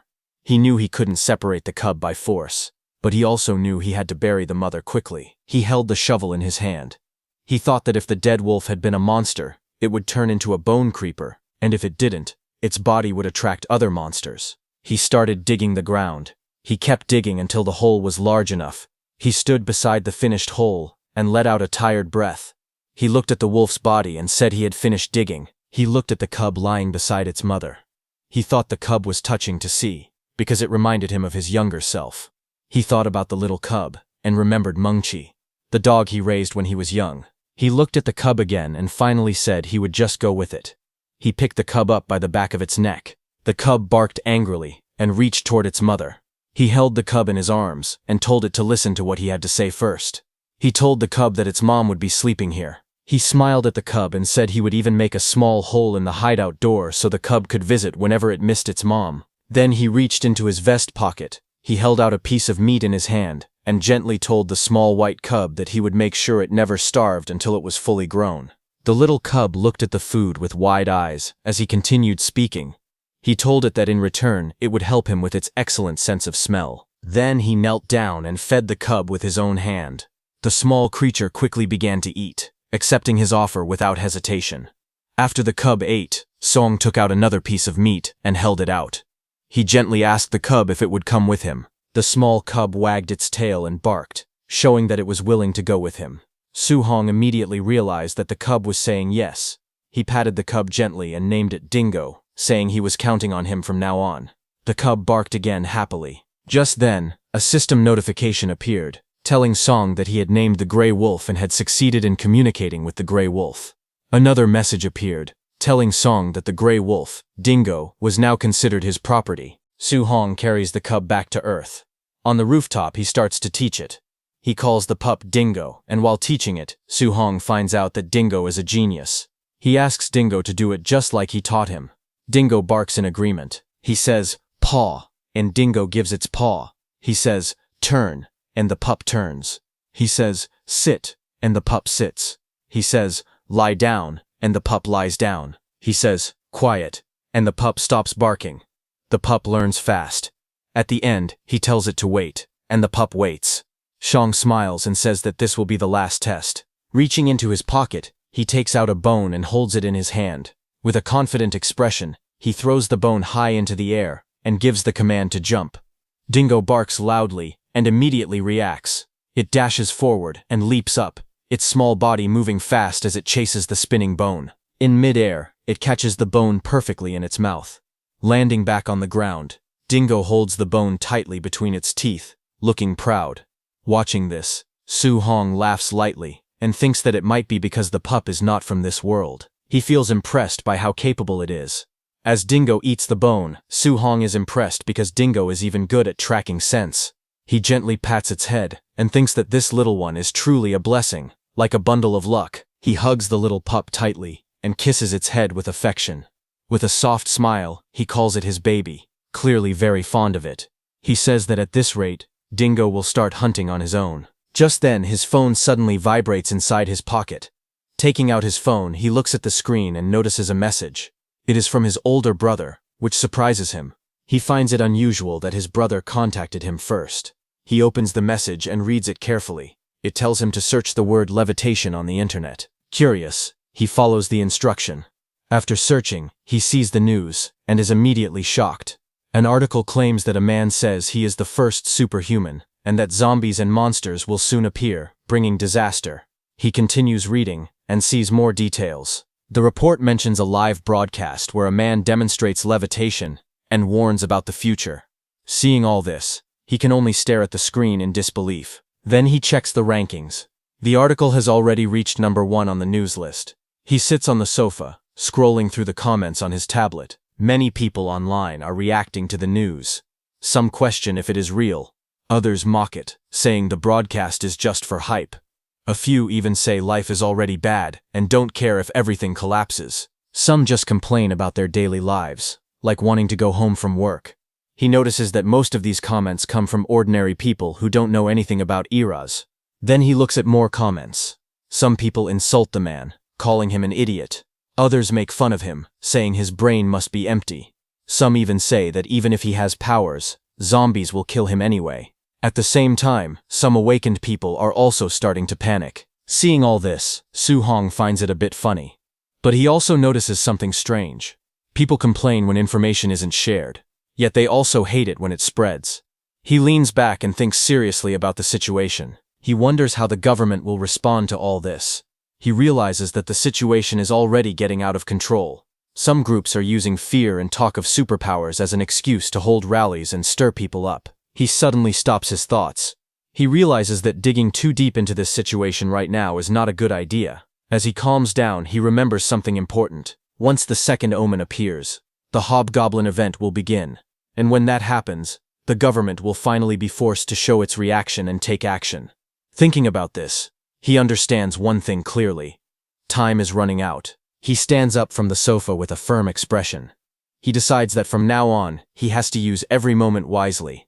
Looking at his small cub, he speaks seriously. He apologizes to Dingo and says that starting today, they need to begin exploring immediately. In his mind, the answer is simple. The only way to survive is to prepare properly. He looks at Dingo again and asks if he is ready. The little Dingo barks loudly in response, full of energy. He thinks about all the choices he has. In the end, he decides to explore another dimension with Dingo for a reason. Standing in the forest, he holds a small bag and asks Dingo if he can find it. Dingo immediately reacts, growling lightly before barking with confidence. The small Dingo begins sniffing the ground and searching carefully. Su Hong watches quietly. His first goal is clear. He needs to prepare for the upcoming Hobgoblin event. For that, Dingo has to learn and remember the scent of goblins properly. After some time, Dingo successfully tracks the scent and finds the spot. Seeing this, Su Hong is impressed. Tracking a location just from a faint smell is better than he expected. Then he moves on to the next step. He needed to check if Dingo could stay calm during real combat. As the hunt began, Su Hong crouched down beside Dingo and called his name softly. Dingo responded, but this time his voice was lower, showing tension and focus. He gave a clear command and told Dingo to follow his instructions. In the next moment, he moved his hand sharply, signaling to attack. With a streak of energy, Dingo shot forward across the ground. Dingo dashed forward at high speed, chasing the moving target without hesitation.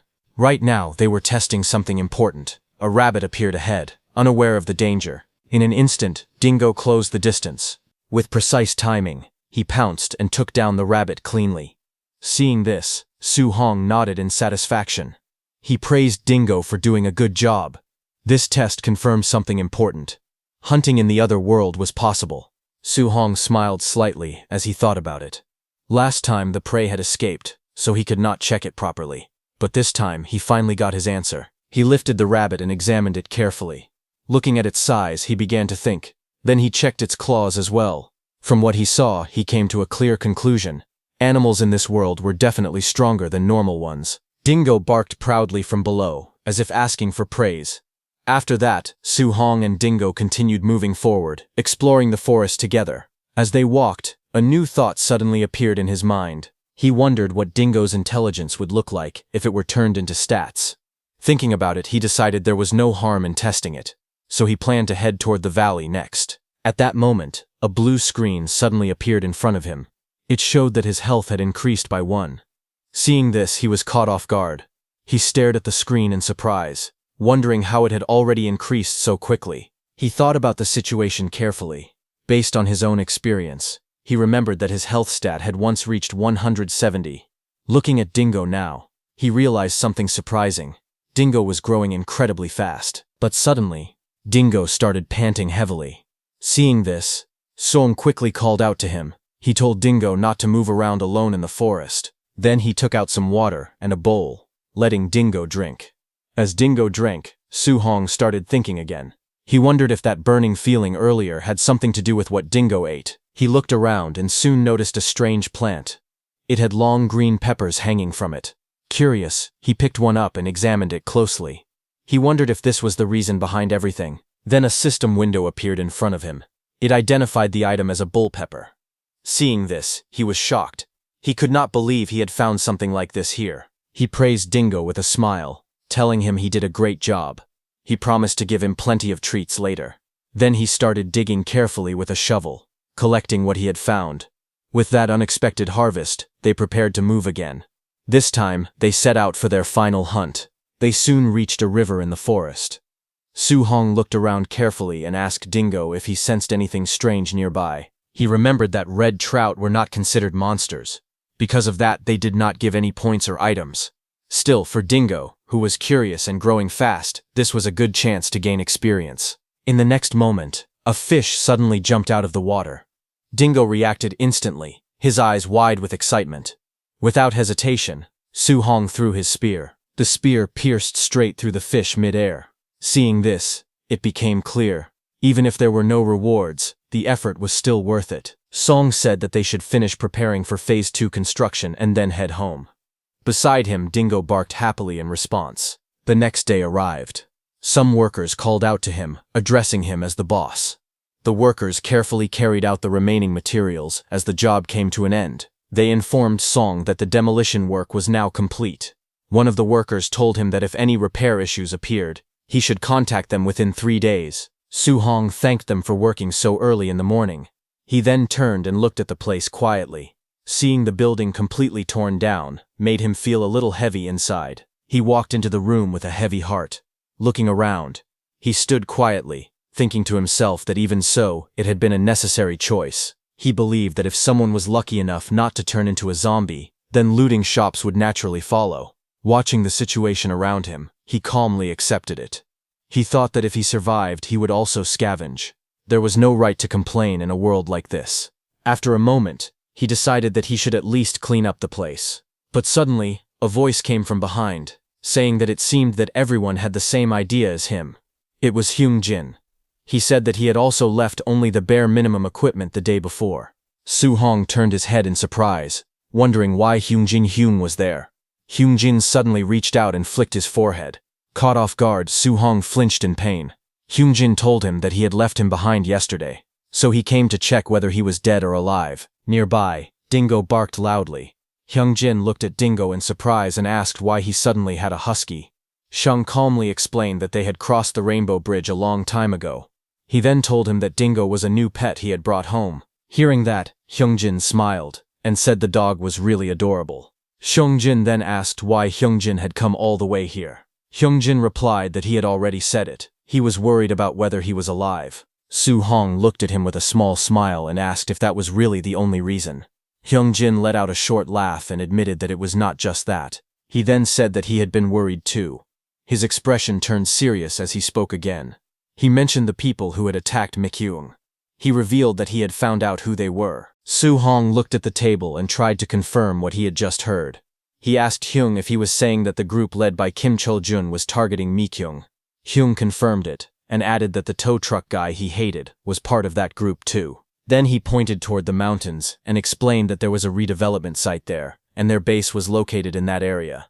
Sagong listened carefully and then asked how he managed to find all this information. Hyung replied that everything had just clicked together. Su Hong looked confused and questioned what he meant by clicked. Hyung then brought up Han Jin-sung, the levitation guy from a reality show. He explained that he had asked him about it, just in case, and learned that he had already met Kim Chol-jun and his group before. All three of them had aggressive, warlike personalities, so they did not get along. Because of that, Han Jin-sung had refused their offer. Hyung continued, saying that after the Migyong incident, things had become even more serious. He added that it would not be strange if the female members decided to leave the group. As he spoke, he slammed the table in frustration. He then explained that when he asked them why they were acting that way, they all gave the same answer. They said they had received an offer from an Awakeners group. He looked at Su Hong and asked if he understood the situation now. Su Hong said yes and replied that, unlike Miss Migyung, the others had likely been tempted and persuaded. Hyung then mentioned that their group had shrunk to only 4 members, saying that he showed his phone, where one member after another had left the group. Su Hong was shocked and questioned how that was possible. Just a few days ago, there had been around 20 people. Hyung admitted that it actually made sense, because in their group only 2 people were awakened. Hearing that, Su Hong said it was ironic. Even when Hyung tried to help, things still ended up like this. Hyung said that this was just how the world worked, and that people only looked out for themselves. Looking at his daughter's phone, said that he was more concerned about his daughter Jeon, and wondered if he should call his ex-wife. Hearing that, Sung realized that Hyung's situation was different from his. Because of this, Sung began to think deeply. He questioned himself, wondering if he was really doing the right thing. He then told Hyung that there was just one thing he wanted to know. He stated that when the end came, if someone became a threat, but before he could complete his words, Hyung immediately responded that he would kill them. Hong said that he did not believe in hurting others, but in a lawless disaster. True evil must be eliminated. Then he looked at Song and asked why he was even asking such a question, saying it did not suit him. Sung gave a small awkward laugh and said he did not know why that thought had come to him. While he was saying that, suddenly his phone made a loud alarm sound. Hyung flinched in surprise and said it scared him. Dingo barked as the sound echoed. Hyung realized that the sound was a child safety alarm. Looking at the phone showing the location of the alarm, Song became serious. His expression changed as he asked Hyung to look after Dingo for a moment. At the same time, Mikyung was shown holding that alarm device, looking nervous. Then a voice called out from ahead. It was Oh In-hak, who stood there with his group, blocking the way. He told her that this was no time for drama, and ordered her to come down. Mikyung stood on the edge, her voice trembling as she said no and asked why they kept following her. She looked down and asked him why he was doing this. Below, Oh In-hak tried to persuade her again, asking her to reconsider. Before he could continue, one of his companions placed a hand on his shoulder and told him to stop, saying he would now do things his own way. That man was Kim Chol, their group's leader. He stepped forward holding a bat and warned her that if she wanted things to be gentle, she should come down on her own. Beside him was Ma Jong-in, his support. They told Mikyung that this place was a redevelopment area where no one would come. With a smirk, the leader told her not to waste her strength and reminded her that they had powers too. Then he raised his bat and said he would count to 3. From a nearby corner, Su Hong, wearing a helmet, quietly watched them. He held a slingshot in his hand, and stayed hidden. As the leader began counting, Su Hong pulled back the slingshot string, preparing to strike. Then, with full power, Su Hong released the slingshot. In an instant, a powerful shot burst forward like a beam and shot straight ahead.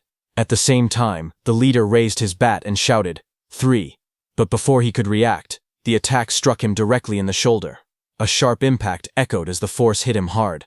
He let out a painful groan, his body shaking as he dropped to one knee. The others were shocked. They quickly looked around, confused and tense, asking who was there. From the shadows, Song suddenly moved. Before they could understand what was happening, he closed the distance in a flash. The blond man froze for a moment, his eyes widening in shock. Song stood right in front of him and coldly replied that there was no way he would tell him who he was. With a sudden swing, he struck hard, and a powerful blow slammed into the blond man's face. The blond man let out a painful groan as his body jerked from the impact. In the next moment, Song rushed forward again, moving fast without stopping. He swung his body and ran toward the third man. Seeing him coming, the third man raised his hand in panic. Dark purple energy began to gather around it as he screamed in fear. Seeing that dark purple energy, Su Hong wondered if this strange power was his ability. The man swung his hand towards Su Hong, releasing that dark purple energy that blackened the view, but Su Hong slipped through the mist and attacked again. Before the skinny man could react, Shang struck him with his weapon, and with a powerful swing, he sent him flying into the wall behind. But fighting like that made Shang exhausted, and he bent forward, breathing heavily. He then turned to Mikyung and asked if she was okay, but Mikyung suddenly shouted, telling Shang to watch out. In that instant, the thug leader rushed in from behind. A red energy flashed through the air as he swung his weapon at Song. The strike came fast and sharp. Song reacted quickly and stepped back to dodge. Even though it only brushed past him, his helmet glass broke just from the force of the air. Shang was shocked when he saw that. He staggered back, realizing how dangerous the attack was. Even a glancing hit had caused this much damage. The thug leader looked at him calmly and called out his name, asking if he was that Kang Song. Su Hong immediately recognized that the thug leader's power was an offensive trait that was overpowered at the start of the game. Without hesitation, the thug leader declared that he would cripple Su Hong today. The leader smirked and looked at his men. He told them to get ready as well. Behind him, the other two stood up. The thug leader gave another order, telling his men that even if their targets were not awakened, they should not hesitate. The blond man raised his hand and activated his power, replying that he understood. Electricity began to gather around him, and sparks of lightning crackled as power surged through his body. He stepped forward with a cruel smile, and said it was about time that annoying Song was put in his place. Watching this, Song became a little annoyed, realizing that they were not even trying to hide their powers anymore. He hesitated for a moment, unsure of what to do. A thought crossed his mind. He wondered if he had to use the dimensional gate. But before he could decide, the blond man charged forward. Lightning wrapped around his fist as he shouted and attacked. In the next instant, a small dingo suddenly jumped into the path. It moved quickly across the ground, and in an instant, it bit down hard on the blond man's arm. A painful scream escaped his mouth as he was caught off guard. The attack was so sudden that everyone froze for a moment. The leader was shocked, staring at the scene in disbelief. Then a voice called out, saying that he could not believe something like this was happening in broad daylight. It was Hyung, who had arrived there with the little dingo. He raised his phone, showing that he was ready to call for help. He warned the thugs to back off if they did not want the situation to escalate. He even showed the emergency number on his screen, making his point clear as he asked them how that deal sounded. The group fell silent for a moment. The thug leader then lowered his head and agreed to stop. He said they would leave it at that for today. With that, they turned around and began to walk away. Watching them leave, Hyung commented that those guys who looked like they would burst with one punch sure were cocky. He then looked at Sung and asked if he was okay. At the same time, Mikyung also came down and called out his name, but Sung just stood there quietly, still wearing his helmet. Mikyung rushed toward him in panic. She grabbed his helmet with both hands and anxiously asked if he was hurt anywhere. Her voice trembled as she called his name, clearly worried. She noticed the crack on his helmet and became even more concerned. She asked if he was really fine, and Hyung even offered to carry him. For a moment, Su Hong froze in confusion. Looking at the two of them, a strange feeling crossed his mind. They somehow reminded him of someone else, like his teammates. Seeing him not saying anything, Mikhaim quickly said they should go to the hospital, but Sung stepped back and refused. He said he was fine and could not afford to rest. After that, he turned to Hyung and asked about his group. He mentioned that their group was down to 4 people and asked if it would be okay for them to take Mikyung in. Hyung agreed and said it was fine as long as Mikyung was okay with it. With a slight smile, he added that the two of them were close anyway, so it worked out for him. Finally, he looked at Mikyung and asked if she was okay with the decision. Mikyung hesitated and said she would really appreciate it. Shung nodded slightly and said he had things to do. He turned around and started walking away. The small dingo followed him closely, barking as it walked beside him. Hyung and Mikyung stood there, watching his back as he walked away. Hyung looked confused and asked what was wrong with him all of a sudden. Mikyung simply shrugged and said she had no idea. Later, after returning home, Soo-hong tried to clear his mind. He decided to start the second phase of his plan earlier than expected. He picked up a drill and began working immediately. He knew he had no choice but to leave from there. Watching the two of them together, he suddenly felt the urge to share his power with them, but he quickly stopped himself. He knew he could not make that decision yet. If he wanted to fully use his dimensional gate, he had to become stronger first.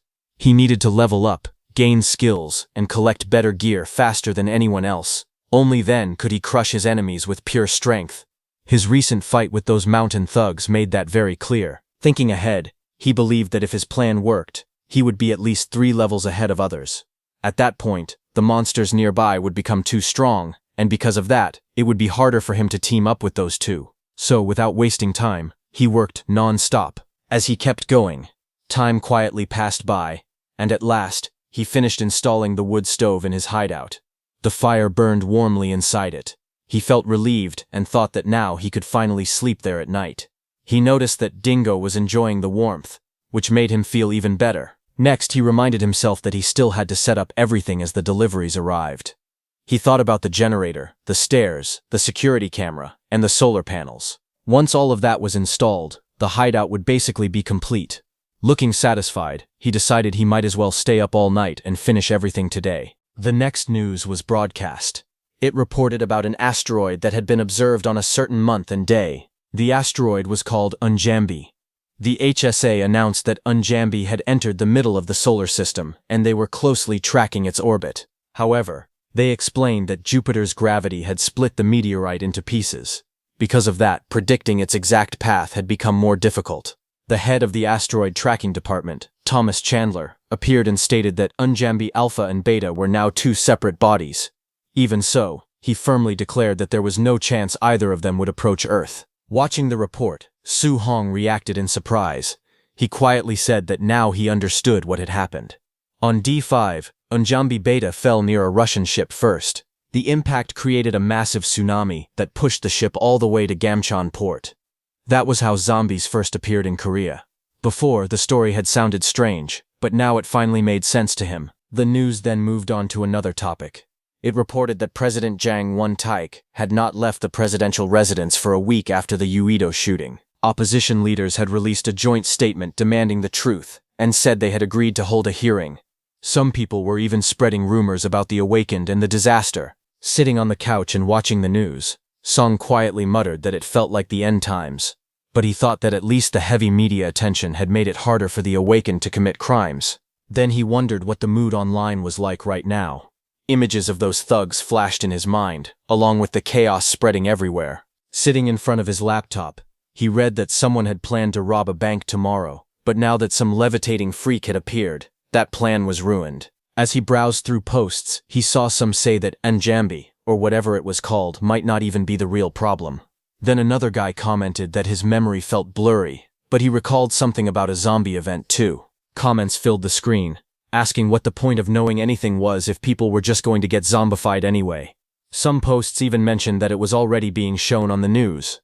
Many users simply said the world had gone crazy. Soo-hong clicked his mouse again, and thought that there were some sharp opinions online, but that was about it. But suddenly he paused. His eyes widened slightly. He noticed that a certain player was still active. On the free board, a post read, "Looking for veteran players." The post was written by someone named My Dream. He was well known in the community for always being kind to beginners. Sometimes, he even played together with Xiong and his group. The post said that until recently, he had shared early tips about the game, but this time, his message sounded urgent. He said he was looking for the 4 veterans who had survived until the very end. In short, he claimed that he had built a bunker in Busan using reinforced plastic and concrete. It was fully stocked for 5 people to survive for more than 3 years. He wrote that if they simply showed up, everything would be ready. And if they were worried about leaving traces on the cafe, all 4 of them were still on his W's Code friends list, so they could message him directly. Reading that, Soo-hong realized that this was the message he had been waiting to hear from them. Thinking about the bunker, Su Hong leaned back slightly and thought that maybe he would go if there wasn't a gate to worry about. But since his veteran friends hadn't joined up either, he decided he wouldn't be the first to reach out. Still, he bookmarked the post for now. After that, Sung opened his portal and said that it was probably time to finish the second round of work on his hideout. The next day arrived. Sung stood outside and looked at the entrance of his hideout, built into the side of a hill. After staying up all night twice in a row, he muttered that it had been 2 all-nighters back to back. Dingo barked beside him. Sung admitted that he felt like he would fall asleep the moment he closed his eyes, but when he looked at how good everything appeared from the outside, especially the solar panels installed above, he felt his energy come back. Then he told himself that the main event was starting now. Inside the hideout, he began setting up the power system. Using electricity from the solar panels was harder than it seemed. He knew he had to convert DC power into AC first. On top of that, he had to run multiple lines to make sure everything would be compatible with his electronics. Carefully, he connected a charger to a power strip and plugged in his phone. As he waited, he quietly hoped that it would work properly on the first try. When he looked at his phone, he shouted in excitement. It was working. The battery icon was charging, and the power was on. For a moment, he just stood there and whispered that it had finally happened. His shoulders trembled with emotion. He declared that his survival life in another world was now properly set up. Overcome with joy, he threw his arms up in the air. For the first time in a long while, he felt a rush of happiness and excitement. It made sense to him. Just yesterday, he had dug into a certain spot and found luminous stones and ignition stones. After digging even deeper, he discovered something even more valuable. He had found emeris, a mineral that was harder and sharper than obsidian. He opened his locker and looked at the glowing green mineral and thought that it was pretty much useless for now. Still, he smiled and told himself that it was better to have it than not. He decided that he would install LED lights later. Before going to bed, he said it was time to organize the food in the basement. Just then, loud barking echoed from outside. Dingo barked again and again. Su Hong paused as he realized that it was Dingo who was barking at something. Outside, Dingo was no longer barking playfully. He stood stiff, fur bristling, eyes sharp, and teeth bared as he growled toward the forest. Song stepped out of the hideout in alarm, asking what was happening. In front of him, Dingo lowered his body and growled fiercely, staring at something unseen beyond the trees. Song's eyes widened, and a cold sweat ran down his cheek. He muttered under his breath, realizing the situation was bad. In the forest ahead, several wolves stepped out from the shadows. Their eyes glowed yellow, and their sharp teeth showed as they growled. A red panel appeared above them, identifying them as dire wolves. He immediately understood that they were beast-type monsters from the game. Confused, he wondered why mountain monsters had come all the way down here. Standing beside him, Dingo bared his teeth and growled fiercely at the approaching pack. Then a thought struck Su Hong. Could these be the same monsters that had killed Dingo's mother? Dingo's blue eyes burned with anger, and a red aura seemed to rise behind him as he growled deeply. Seeing this, Su Hong quickly whispered Dingo's name and raised a finger to his lips, signaling him to stay quiet. But Dingo lowered his body, claws digging into the ground, ready to pounce at any moment. Watching the tense standoff, Su Hong tightened his grip and thought grimly that this was really bad. He stood surrounded by the wolves, gripping his knife tightly. In his heart, he admitted honestly that there was no way he could beat all of them.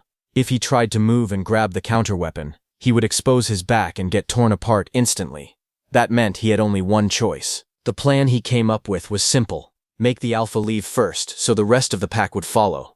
If it worked, it would be because wolves are naturally cautious creatures. Su Hong knew that the alpha always attacks first, and the pack only joins in once it feels safe. And just like normal wolves, they hate strong smells. Holding his knife firmly, he stared at the alpha wolf, ready to put his risky plan into action. He tried to stay calm. Luckily, he remembered that he still had pepper spray left from when he fought those kobolds. If he sprayed the alpha with it, the strong smell should work on it too. In other words, if he just sprayed the leader, even if he couldn't kill it, he might be able to drive the whole pack away. But there was a big risk. If the alpha decided to charge at him instead, he would be finished. Sweat ran down his face as he searched for another option. He wondered if there was any way to stop the alpha long enough so he could spray it. He stood facing the wolf, knife in one hand and pepper spray at his side, thinking desperately.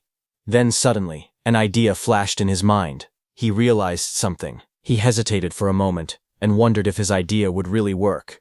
Then he forced himself to calm down. It had to work, at least in theory. His fist tightened as his hand trembled slightly. He reminded himself that if he backed off now, the hideout he had worked so hard to build would be destroyed. Looking straight at the massive beast, he called out to the alpha direwolf. Without giving himself time to doubt, he dashed forward through the trees and shouted that they should fight. He threw his knife at the alpha direwolf. A sharp strike shot across the ground and slammed into the wolf. The alpha rolled to the side and quickly got back on its feet. It growled fiercely, steam puffing from its mouth. Its yellow eyes burned with anger. In the next second, the direwolf leapt into the air and charged straight at him. He stood his ground, facing the beast as it came flying toward him. The alpha direwolf came crashing down toward him with its jaws wide open. He looked up at the beast calmly, his eyes steady and focused. At that moment, he shouted for the gate to open. A glowing gate opened, and the alpha direwolf hit it mid-air, stopping its charge and knocking it back. Then, without hesitation, he ordered the gate to close. His hand moved to his waist and grabbed the yellow spray can. As the wolf fell toward him again, he raised the can high and sprayed directly into its face. The liquid burst out in a wide stream and hit the wolf's eyes and nose. The direwolf let out a loud cry of pain. It staggered back, coughing and drooling as the spray burned its senses. The once fierce alpha now struggled, shaking its head while coughing repeatedly. Sung tightened his grip on the knife and rushed forward, refusing to back down. Through clenched teeth, he declared that he was not done yet. The ground blurred beneath his feet as he sprinted straight toward the alpha wolf. In a flash, he slid under the beast's body and attacked the wolf's eyes with his knife. Green blood came out of the wolf's eyes. The alpha let out a painful cry, its jaws snapping as it thrashed violently. Using the opening, he kicked off the ground and forced some distance between them. The injured alpha regained its footing. It staggered and let out a weak sound before turning away. One by one, the rest of the pack followed it back toward the forest. Silence fell over the forest. Su Hong dropped to one knee, breathing hard. Sweat rolled down his face as he muttered that he truly thought he was going to die. Dingo broke the silence. He looked down and saw Dingo standing near him, wagging its tail. A faint smile appeared on his face. He called the little one a brat, and gently patted its head. The puppy closed its eyes happily under his hand. Softly, he told it to hang in there. With a quiet but firm voice, he promised that he would get revenge for it. After finishing organizing the basement, Su Hong immediately went out. He headed straight to the hardware store and the pharmacy. He wanted to at least complete the basic defenses before going to sleep. He had been awake for 68 hours without rest. As he walked down the street in his hoodie, he yawned and thought about the recent attack. Of all times, those maned wolves had to attack now. Still, he felt that maybe he had gotten lucky. If they had been real werewolves instead, he would not have survived at all. Thinking about it carefully, he realized he had been too careless. He had only focused on the monsters living nearby and completely ignored other possible dangers and variables. Since things had come to this, he decided he needed to act more carefully. After using a drone to conduct more ecological surveys of the area, he concluded that it would be better to expand the land and build a proper shelter.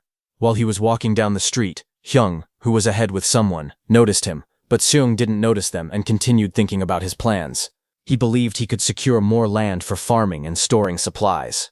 After that, he planned to build a moat to create a second line of defense. He also thought about installing more Bluetooth beacons to expand the reception range. Just then, Hyung called out his name. He stopped and turned his head in surprise when he heard his name and saw Hyung waving at him. Hyung asked why he was there. Seung replied that he had come to buy something. Hyung looked confused and asked what he was buying. Then he joked that Sung Hong had not come to buy weapons, had he? Seung was confused and asked Hyung why anyone would buy weapons at a hardware store. With a small smile, Hyung turned his head, telling Seung that he was not the one buying them.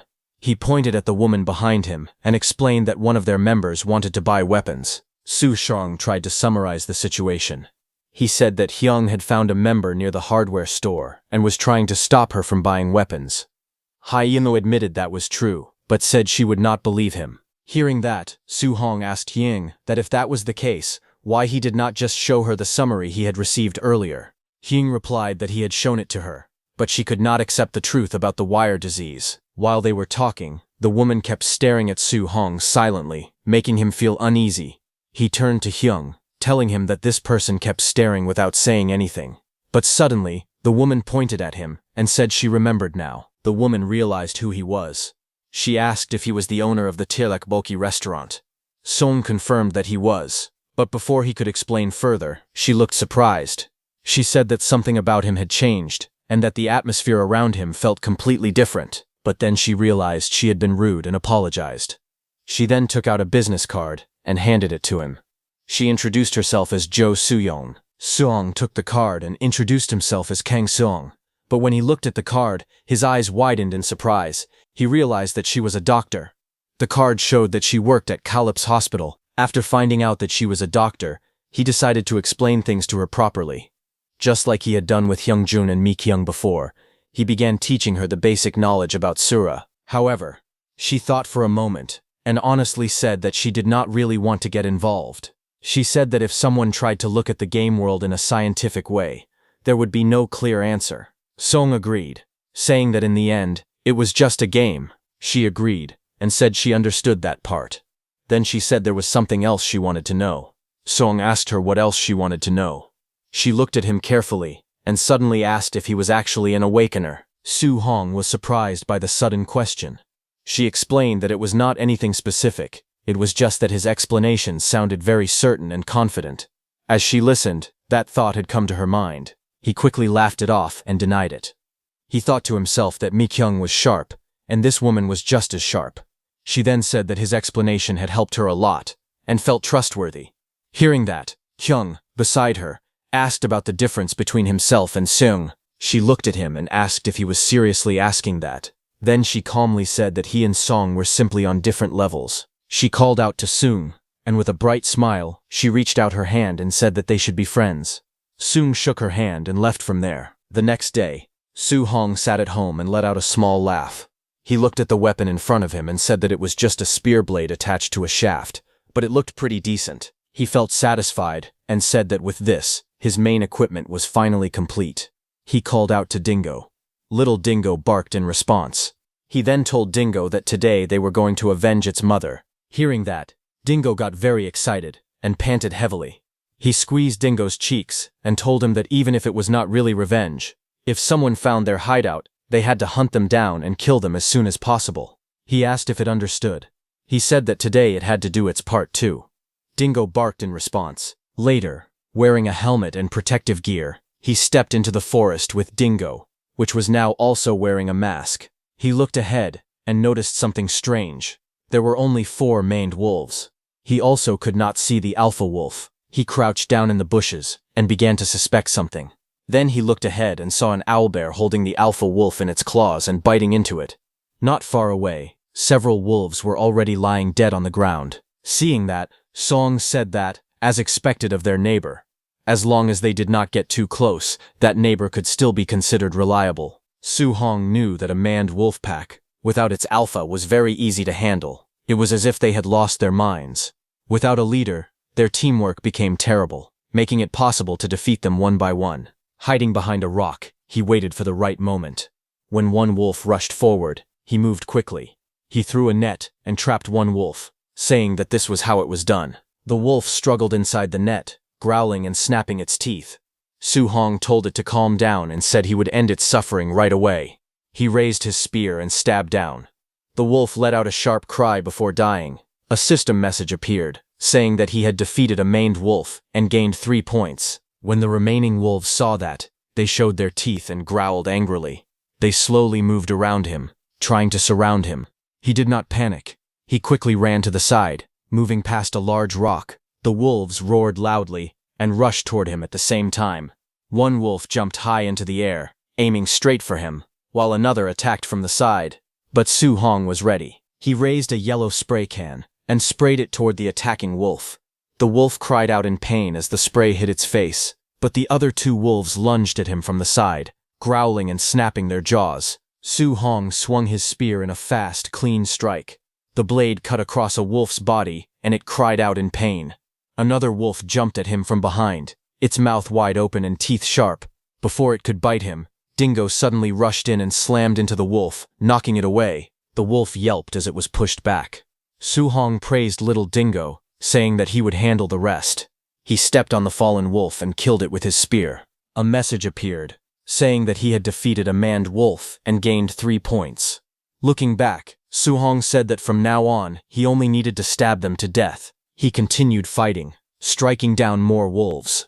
More messages appeared, saying that he had defeated manned wolves and gained 3 points each. Finally, a message appeared, saying that he had reached level 5. As he removed his helmet, a new message appeared in front of him, saying that additional effects had been added to his trait. He looked confused and wondered what was happening.